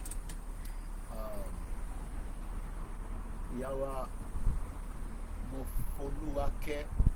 If 99.9 of the population go praying 24/7 without thinking of including how to industrialize the place, majority wouldn't access meaningful living. You're right. Paro. Ọkàn ní ká lọ máa gbàdúrà nílùú tí kò ní service base, tí kò manufacture kankan. Àwọn yàrá gbọ́kadà látàárọ̀ á pa 7,000 àbí 4,000. Àsọ̀mọ̀ ọmọ nílẹ̀ sanwó days. When they can industrialize that sector to make it work, because tí bá dìde nísìn àwọn buses ló sì ń lọ ládùúgbò mi, èyí tó máa rìn 24 hours wà, ẹ jẹ́ kí n tún dìde díẹ̀ torí mo ti jókòó tó pẹ́ díẹ̀ kí n fi stretch ẹsẹ̀ mi. A máa parí ètò yìí lágbára Elédùmarè in just under, ìwọ náà wo sórí òfurufú yẹn bó ṣe clear. Ẹ̀yin tẹ́ wà nígbà ṣáà ń rí òfurufú, ẹ̀yin tẹ́ wà nígbà nìkan lẹ́ẹ̀ lè rí. So let me bring this one here like this.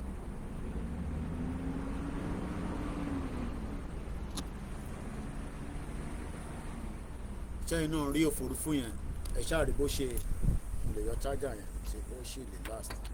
Ẹ ṣáà ń rí òfurufú, ẹ ṣáà rí bó ṣe rí, gbogbo ilẹ̀ ṣáà rí. Ojú ọ̀run tẹ́yẹ fò.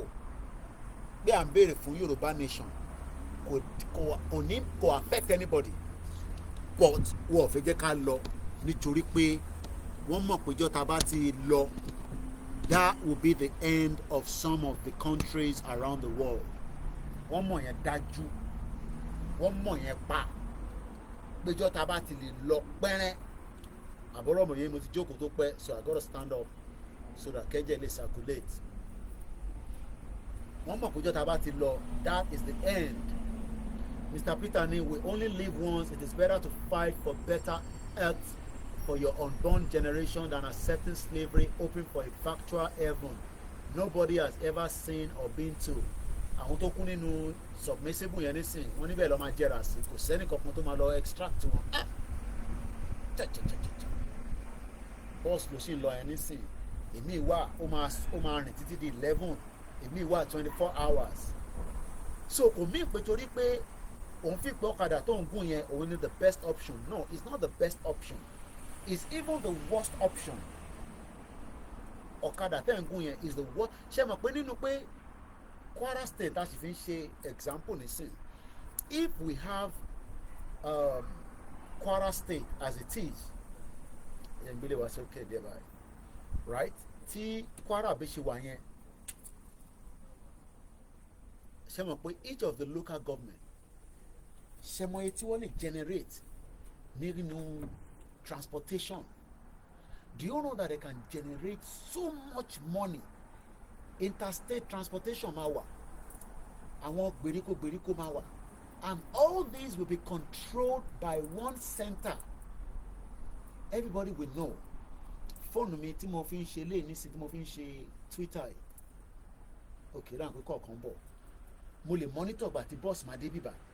So let's speak to Bishop, our analyst. Hello, Bishop. Ẹ káàbọ̀ sórí ètò. Àwa ni ẹ.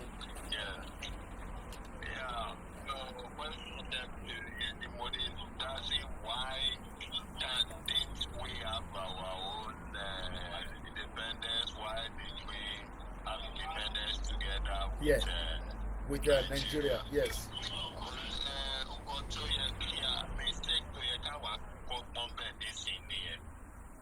The mistake came from Awolowo. Okay. The intent to give Yoruba its independence separately in 1957. So it is Awolowo that even delayed us 3 more years, begging the North so that we'll go together.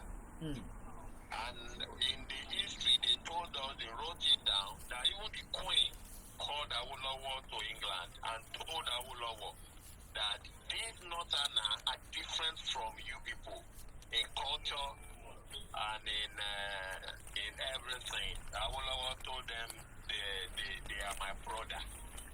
So so it's a lesson for us. When a leader is making mistake, we should stand up and correct the leader sharply. It's not with, it doesn't matter, it doesn't say we hate the leader. No, we should stand up, let the leader know and stand for it. Our Yoruba name, take over the war, and it's sort of, I think we can hear nǹkan tó máa kan gbogbo wa àdédàkẹ́ tó bá wá kọjá tán the havoc has been done. Àwọn ọmọ máa pàtàn oríṣiríṣi kí ni tán fẹ́ dà. So that's the lesson we need to learn now. Concerning our countries wọ̀nyẹn, Barbados is 75% Yoruba people. Okay. Do you know that? Barbados. Okay. They are 75% Yoruba people. The ambassador of Barbados here in Lagos, the Yoruba is Abiodun something. Okay. But these are people that have lost in UK. They are all Black Britons. They are Yoruba people, Black Britons. Okay. And because of that, they say you are free to come to Barbados without visa. That's the country they mission to read to their Commonwealth, to the Nigeria man, but without visa. After 6 months, you can now collect Barbados Resident. paper loan. Okay. So, and they are doing well. They are small countries. Our governors nílẹ̀ Nigeria wọ́n nílé ṣiṣẹ́ because of the fraudulent constitution that tí ẹ wo ìgbà tí wọ́n fún Tinubu ní owó tí Ọbásanjọ́ ti owó ẹ̀ pa location it became creative immediately. Solution jáde fún wọn, they began to work. That was when they realized they need to build Lagos. They began to create infrastructure, building roads and roads, because they now see transportation as a major revenue for government. So they began to buy BRT buses, creating roads, and making money to Lagos the government from that. They paid tax. Revenue came, and Lagos became What it is. highest revenue here in Nigeria. His allocation was not given, and he survived. He paid all his staffs. There are others that they cannot be productive. They are not fruitful. They are why? Because the constitution allowed them to sit, throw their hand, and collect free money from the Abuja every month. That is not federal system. The federal systems component units need to generate their resources and have rights to control the mineral resources of their land or whatever, and give certain percent to the federal. That's all. So, but the facility federal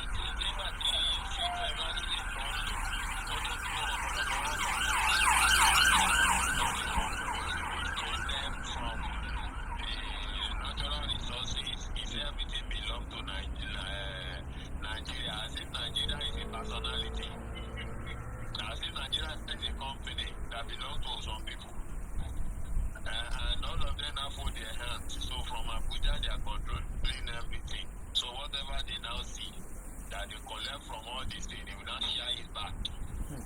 I mean, it's rubbish. It's constant talking about it. And those who are eating fat from that process were not even known in the localities. They are not even known. And they can be mixed. They can be either Igbo, Yoruba, or Hausa. That's why you see traitors and people who doesn't want the system to change because they are eating from that corrupt system. And that's why things can such a country like that cannot develop. Development cannot come. Such a country like that. Very For far. many other big people that are God-forsaken area. I'm so sorry. I'm even thinking people see how they look for just some investors that can dredge close to the sea and just create some land on the sea. It's possible. Also, now dredge close to the sea would have dredged and create the land on the sea. Gambia. Yoruba nation will perpetrate from there and protect our security and build. Àwọn èèyàn láti ilẹ̀ Yorùbá tí Nàìjíríà bá fún wọn máa wá bẹ̀. And they will create revenue. I'm thinking a lot of things, and I'm completely tired of Nigeria. I won't say I'm giving up. Thank you. Well, that is one of our commentators. We are 15 minutes to the end of the program. Just to summarize the conversation, okay, Mr. Fab, Waris, thank you. Kunle Bakers, Mr. Clement, Mrs. Temi, our Grandma Grace, Gia Ron, Yonkan, Ilano, around the world, Bashegun, and the rest and the rest and the rest. Dr. Kebion Kosi and the YSDM. Let me summarize my presentation before I go.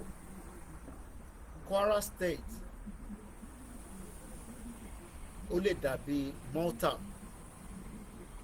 Malta $500,000 ni wọ́n. Revenue wọn is $17 billion.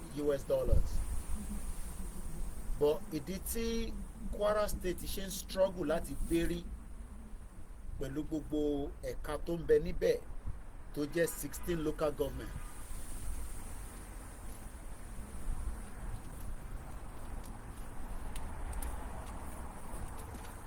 Àbọ̀rọ̀ mo yẹ nísìn bishop ń sọ̀rọ̀ lẹ́ǹkan so bishop dẹ̀ ti lọ so ta ló fẹ́ gbé investment wá sílùú tí kò ní security kò sẹ́ni kankan tó fẹ́ gbé ní gbogbo tí Fẹ́mi Adésínà àbí Akínwùmí sọ it's not going to happen in reality. So investment doesn't come when there is insecurity and there's so many factors that investors look like. Àwọn kan máa wá bit by bit, they'll take the risk, and that means that wọ́n máa mitigate risk wọn. Tó bá lose 10 billion, wọ́n fò pé okay fine, but how do you bring an investor to Kwara State? But the current situation of things, federal ó yàtọ̀ sí state, but nǹkan kan ló combine one together, which is the Constitution of the Federal Republic of Nigeria. Though state náà ní laws there náà tó ń fi don't pass. Ṣé state tó tẹ̀ ní airport tó function tó yẹ pé flight kan máa lọ níjọ́ kan àbí kò ní lọ, and there's too many factors. But ẹ̀yin tí ẹ̀ ń sọ fún wa pé ẹ fẹ́ ká gba sovereignty tiwa pé ká wà ní Nàìjíríà, mo tún fẹ́ bi ní ìbéèrè kan based on ẹni tí ẹ nífẹ̀ẹ́. Ṣé Tinubu lè make 16 local government yẹn kó function kó tó di pò parí tenure, whether in 4 years tó ṣì ní lọ́wọ́lọ́wọ́, another 4 years ò ti guarantee, èyí tó ní lọ́wọ́lọ́wọ́ nísìnyí ló ṣì guarantee, the next 4 years is not yet guaranteed. Ìbéèrè tí mò ń bi wá lẹ́ẹ̀kan sí ni pé ṣé Tinubu president yìí ìjọ possible láti ṣe kí ni láti jẹ́ kí 16 local governments yẹn kó ṣiṣẹ́? Let's take the next caller. Ẹ káàbọ̀ sórí ètò ìyá wa. Ẹ rà mà. Yes ma.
kò sí nǹkan tó work ìlú.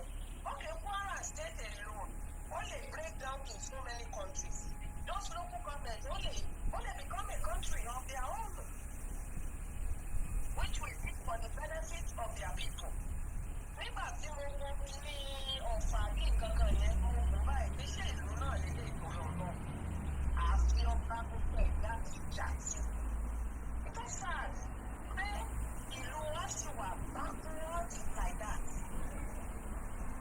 In this century, it's really a shame.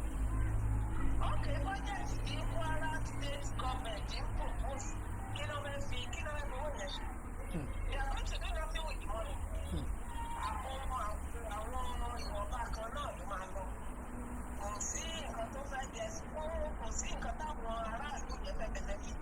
The Kwara State people are not going to benefit anything.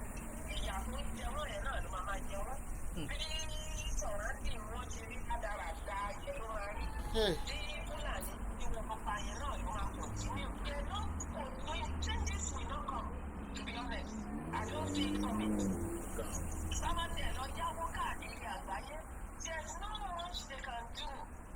Nǹkan tó ti bàjẹ́ tipẹ́ ni. And àwọn èèyàn ọpọlọ wọn ti lọ sí pé wọ́n á jáde. No matter the amount tí ìlú yìí máa fún wọn lówó. But what are they going to do with the money? That's the question. Kò lè make a change at all. So ọ̀tá ṣe yìí náà la máa ṣe.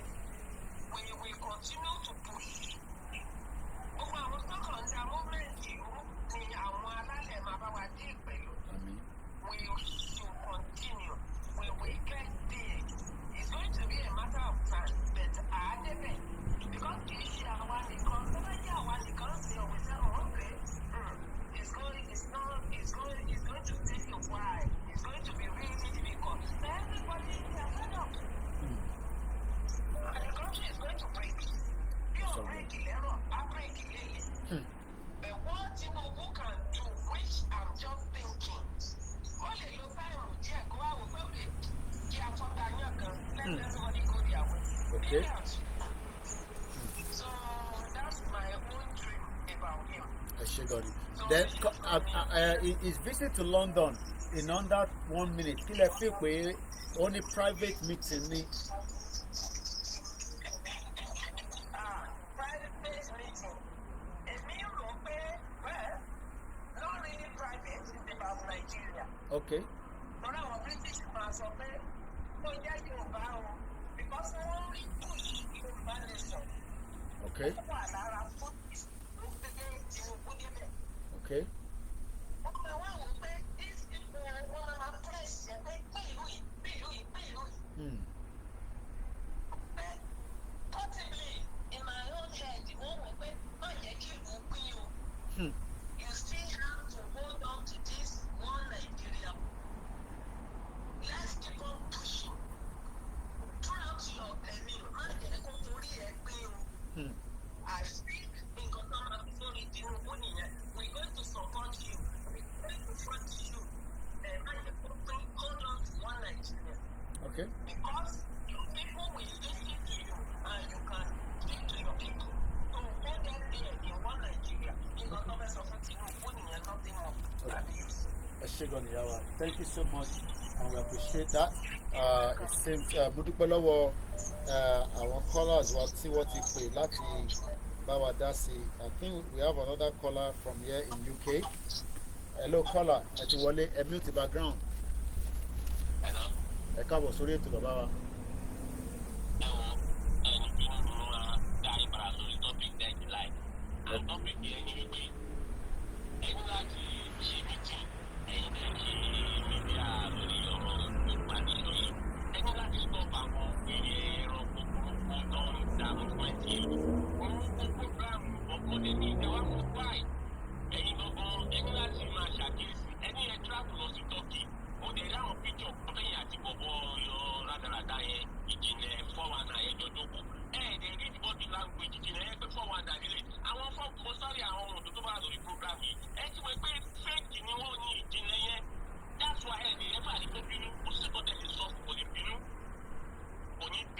Because he was well trained for that 419 stuff.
ṣe gan bàbá wa ohun láti gbọ́ lẹ́nu kọ́là wa kan tí even though pé bọ̀ hello ẹ kálẹ́ o àwa nìyẹn ṣe fẹ́ dá sórí ètò ni alright okay alright ẹ̀gbọ́n sókè.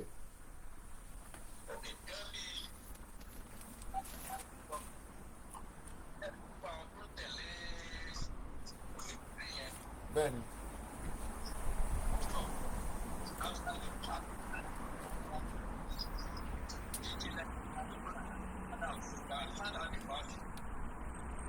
Mo gbọ́ yín dáadáa ẹni kí ni ẹ.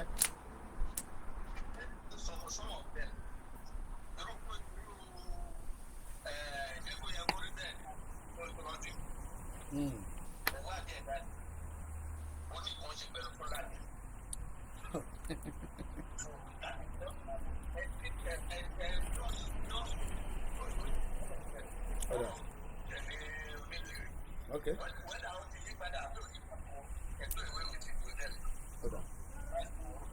ẹ ṣe gan ni mo kí yín mo máa kí gbogbo èèyàn wa even though it was not in our but again it's an open mic so and ìgbà táwọn èèyàn máa gbé wa gbà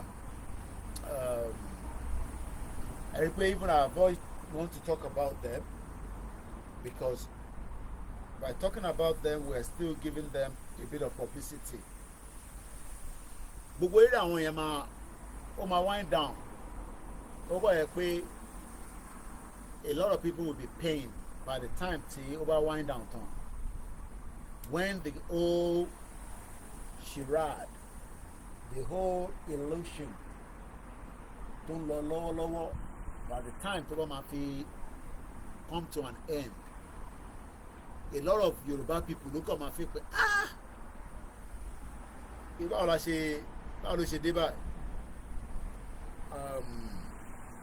I think our media is what they're working around the clock, tackling them. I don't want to burn as much energy with them because I've given a time frame. Fẹ́yìn tẹ́ bá tẹ̀lé mi ní April. Ó rà ń pé mo ní April ní really sọ̀rọ̀ wọn kó tó di pa tó mention a bit of ní May. Tó bá máa fi di few more weeks, things will become in reality. Reality làwọn sọ, illusion làwọn discuss. Láti nǹkan nísìn, I am focused on one state. Ẹ̀gbọ́n mi dáadáa, wọ́n máa pàwọ́ àràbẹ̀ bíbáyìí náà because wọ́n fẹ́ wo níbo ni ìrìn àjò yẹn ń lọ sí as against ìtàwọn discuss. State kan ni mo ti discuss for 1 hour. Apart from asọ̀rọ̀ Tinubu díẹ̀ for 2 hours but mo make sure pé a ṣe lo 3 hours precisely the same and kí ni state ta sọ̀rọ̀ lé lórí mo tẹ̀ fi mention àwọn local government ẹ̀ kó tó di báwọn calls yẹn wọlé à ń sọ̀rọ̀ nípa 16 local government nínú state kan èèyàn kan dẹ̀ fẹ́ mú fabrication pé in táwọn raise yẹn ló máa resolve in tán raise yẹn gan kò tí ì ká àdúgbò kan nínú local government ẹyọ kan ẹ gbọ́ mi dáadáa state fúnra rẹ̀ nísìn à ń sọ pé wọ́n make enough owó èlò la break it down sílẹ̀ kan my brother ní orí Instagram ní about $250 million or thereabouts so a whole state ó ń run ní project state yẹn with about $250 million. Àwọn ọláṣẹ́wù mú kí ẹ bàbá mi kò ní bàjẹ́ fún ẹ gbogbo Ìjẹ̀bú-Òde gbogbo Ògùn state pátápátá ọwọ́ yín ló wà. Ẹ wá imagine kí òun jókòó sórí program ó ń sọ̀rọ̀ nípa country gbígbà tẹ́ pé ṣé intan sọ yẹn ṣó ó lè wà materialize pẹ̀lú state kan kàmáì tí wàá sọ state méjì state mẹ́ta state mẹ́rin state mẹ́fà ṣé ó lè possible ṣá kò lè possible. Mo ẹ mọ̀ pé mo sọ pé Snoop dọ́gídọ́gì ni mí, mo Snoop lórí ẹ̀. Ẹ jẹ́ ká gba kọ́ọ̀lì wọlé quickly. Hello caller. ẹ ṣe bàbá.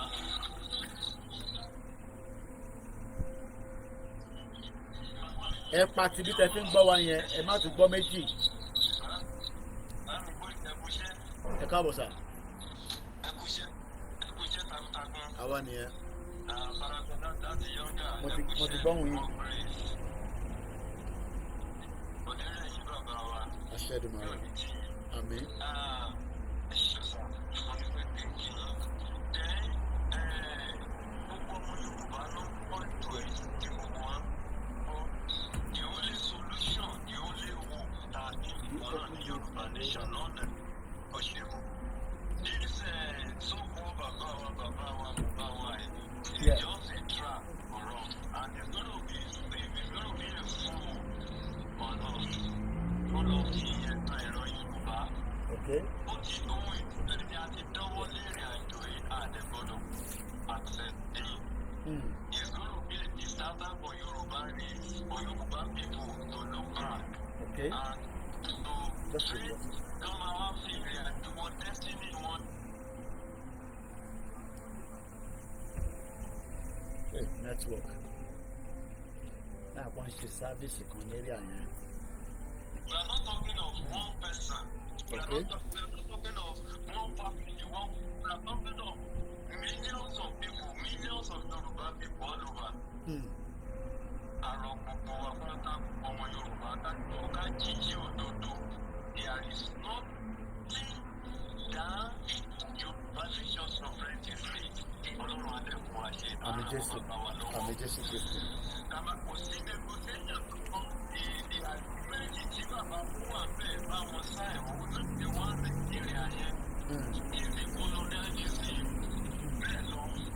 So mistake yẹn ti wáyé.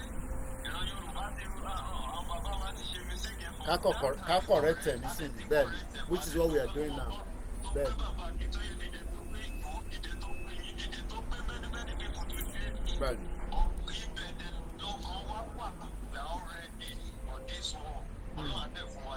Àmín. So gbogbo ọmọ Yorùbá náà ń gbọ́ ètò ìdáná ẹ̀jọ́. The only solution tá a ní gbogbo wa tá a wà ní home and in diaspora is Yorùbá nation. Don't give them Networking. bá lọ fún Sàtánì láàyè. Gbogbo àǹfààní tá a yẹ àfi ń já pàtìpàtì. Ọkọ̀ ìjẹ́ orí ọ̀fẹ́ tọ́lọ́run fún wa. They come back to stay another 20 years as mentioned. Or 60 years that one more time away and it goes for another 60 years. By then, one few years within these years, only our láti ṣe anything by day. So náà ní orí ọ̀fẹ́ sí àti láti jà pàtìpàtì láti gbàgbà pẹ̀lú ní ara wa sí láti ti gbìyànjú díẹ̀. We don't need to give up. Because lẹ́nu ọjọ́ mẹ́ta ìsìn gbogbo nǹkan náà rí lóṣù nípa period is like in fact I was so surprised hearing from some media Yorùbá nìjọ ti ṣe báyìí ó dà mo ní my God ojú òní ti wà. We are not going back like our father said. She said they go no going back. Like Baba Kitoja said no going back. Àwọn tó bá máa kù lákù síbẹ̀ láti rí orílẹ̀-èdè Yorùbá dúró. Bàbá àdẹ fún iṣẹ́ Thank you so much. And that will be our last call. And in the call come on because it's quite late now. It's almost 10 o'clock. I won't touch too much on that area, but we're going to come back to that maybe tomorrow. But all I can say, fáwọn tó ń gbọ́ wa, ẹ jẹ́ ká sáré wo àwọn local government tí a sọ̀rọ̀ yìí lórí. A ní 16 local government ní Kwara State. A ní Asa, Baratun, Edu, Ekiti, Ìfẹ́lódùn, Ìlọrin East, Ìlọrin South, Ìlọrin West, Ìrẹ́pẹ́dùn, Ìsín, Kàyìmá, Mòró, Ọ̀fà, Òkè-Ẹ̀ró, Ọ̀yún, Pàtìkì. ṣé n tí àlàyé yẹn ń sọ̀rọ̀ lé lórí pé àwọn ṣiṣẹ́ fún nísìn ni pé gbogbo local government náà ṣá wọ́n máa take control ẹ̀, ṣé wọ́n lè take control local government ẹyọ kan? ṣẹ̀rẹ̀ tí à ń sọ fún pé process tẹ́yìn rò pé báwa ṣe ń sọ àti sọ this àti náà máa ṣe this kò tí rí bẹ́ẹ̀. 16 local government ló wà nínú Kwara State. arákùnrin yẹn ẹni kó kọ́kọ́ lọ gba local government tiẹ̀ gangan jáde, kó kọ́kọ́ lọ gba local government ẹ̀ jáde kó tó máa sọ Kwara State. This is not a joke in tá à ń ṣe intercurrent sọ tó dàbí pé ó dàbí joke tó ti fi sọ di joke, but because àwọn kan feel comfortable with such rhetorics, and there's nothing wrong in that. kódà èmi kọ́ láwọn èèyàn ti ń sọ nǹkan tó dùn táwọn èèyàn fọ̀ fún, and at the end of the day, one day before we know, those people will get the message. So to them, even $1 million will project. Kí ni wọ́n fẹ́ fi $1 million wọ́n fẹ́ fi ra bọ́n? Really? So $1 million will be able to buy a weapon and protect everybody in a 16 local government in Kwara State? No, mo ń bèrè ní o, ṣé wọ́n need $1 million láti fi project nǹkan kan? That $1 million yẹn lásán kò tí wà enough láti fi hold a whole local government. Kàmáì tí wàá sọ 16 local government in Kwara State. I don't think they understand what we are dealing with. Maybe to them, they just turn it to a Netflix. And like I always say, kò sí script nínú nǹkan táwa ń ṣe. We are talking based on fact and evidence. I've told you, whether you like it or not, if you still be part of those that are there, tó lọ jókòó tí wọn, ó kàn ń wo Netflix ni. That's all I can say, because it has become Netflix. And I'll give you another 2 evidence before I go. Mo gbọ́ tí àlàyé yẹn, jọ àlàyé ni, gàìmá gidi ni. Ó ń sọ nínú program ẹ̀ lánàá pé over 100,000 gbọ́hùn lórí rédíò ẹ̀. Mo dẹ̀ lọ sórí rédíò yẹn, which is the same thing tẹ́mi náà ń lò ní bíbá tá à ń pè ní ẹ̀mọ̀ kíkú wa ni máa ní mixella èèyàn 5 ló wà níbẹ̀. Wàláì nígbà tí mo ṣe recording yẹn wà lọ́wọ́ mi, mo ń bọ̀, òpùrọ̀ ló máa ní mo ní láti stop Twitter yẹn. Mo record ẹ̀, ó wà lọ́wọ́ mi, mo wá lọ record kí lẹ rí? Ó sọ pé Ìjìnlẹ̀ FM in tó ń pè ní radio station lélẹ̀ fáwọn ọmọ Yorùbá, in tí ó ń pè fún radio station òun lẹ̀ ń wò níwájú mi. Mo mọ̀ pé kámẹ́rà yẹn ò ṣọ́ ẹ̀, but màá ṣọ́ ẹ̀ fún yín properly later tá a bá wà lórí software. Mo dìídì lọ record ẹ̀. Nígbà tí mo record ẹ̀ yẹn, èèyàn 30 listeners. Ó dẹ̀ ń sọ ní orí live show pé èèyàn 100,000 ló ń gbọ́. Mo kí ìyá tó bí mi lọ́mọ. Ẹ ti wọ one chance pẹ̀lú àwọn gàìmá. Òun lélẹ̀ méjì ni mo record. Eléyìí show ó drop and mbọ.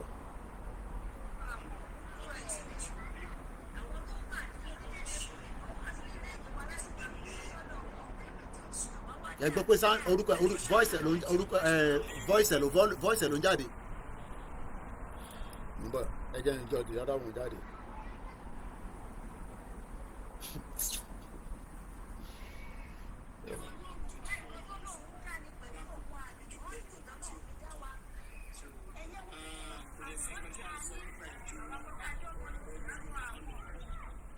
Ó ń give impression tí kò sí níbẹ̀. Number 1, this is a mixed LR. Mixed LR, let me explain how that works for you. You can just type it on Google yourself. MixLR is a simple way to share a live audio online. Broadcast using any source and invite others to listen. It only costs about $20 every month. Ẹni tó bá ṣe 24 hours is $49.99. $19.99 ni mo ń san. Mo dẹ̀ rántí nígbà tá a bẹ̀rẹ̀ sí lo MixLR yẹn, I think ó ti lọ bí almost 2 years nísìn. Like I said, I will leave it to the mind of those of you that believe in them. Àwọn ní kẹ́ má believe inú wọn. But wọ́n lè gba one local government fún yín nínú 16th mo dárúkọ ní Kwara. And that is how far I can go tonight. Thank you so much for everyone that have joined us. My name is Olami Koiki. Kélédùmarè kó tún ṣọ́ wa di ọ̀la lágbára Ọlọ́run. Mo kí ọmọdé, mo kí àgbàlagbà, mo kí arúgbó. Yoruba nation is not going back. Mr. Fabini, that is why he cannot get upset. No matter what you say to him, he was trained as a guy man. Yemi Fatuke Mukinyebo, how can you say 100,000 is listening when it's indicate there ní life tó ń ṣe yẹn ní pé 30? Because bí ṣe gbọ́ lẹ́sẹ̀kẹsẹ̀ tó sọ mo lọ sórí Google, mo type in orúkọ MixLR name ẹ̀yẹn, ó gbé jáde, and I did a recording. Ó dẹ̀ the date tí mo recorded. Computer rẹ̀ ń parọ́. And the question is, why telling lies? But ẹ̀yin tó ń parọ́ fún yẹn, ó máa sun gbogbo yín láìpẹ́. Tó bá ti wá sun yín, ẹ̀ wá ṣe come back to your sense. Yoruba nation continue in terms of bilateral negotiation, whatever it's going to take. Tó bá dẹ̀ sẹ́ pé gbogbo yẹn ò ní gbà, a lọ sí whatever it's going to take to get ourselves out. But pé a máa give up lórí ìrìnàjò yìí, ìrọ̀lẹ́ pa. Àwa dúró pẹ̀lú Yoruba nation. No other thing. Yoruba nation is the conversation Monday to Sunday. Kò sẹ́ni other thing. Àfi sọ, ìyẹ̀wáyà Allah láìpẹ́ fẹ́yìn tẹ́wà níbẹ̀. Guy man ni bọ̀bọ̀ yẹn, wọ́n project another area. But àṣì hold the information tí ẹ máa fi mọ̀ pé lóòótọ́ ntí ìkejì wọn ṣe ń tó ń sọ jáde yẹn, ẹ jẹ́ kí yẹn túbọ̀ sọ̀rọ̀ síta dáadáa. Àwọn other media wọ́n ṣe analysis lé lórí, èmi ò ní time yẹn. Ẹ jẹ́ kó túbọ̀, ó fẹ́ pọ̀, ó sì ń pọ̀ ni, ẹ jẹ́ kó pọ̀ dáadáa. Tó bá pọ̀ délẹ̀ tán, àwa máa mú ṣà nínú ẹ̀. Like I said, we are watching, but they are not going to disturb the movement because they are irrelevant. Wọ́n dá wọn mọ̀ rárá ní Ọ̀fà local government, which is one of the 16 local governments in Kwara State. Have a very good evening, and let us say Oran Yolama Son, Yoruba nation for life. Thank you so much.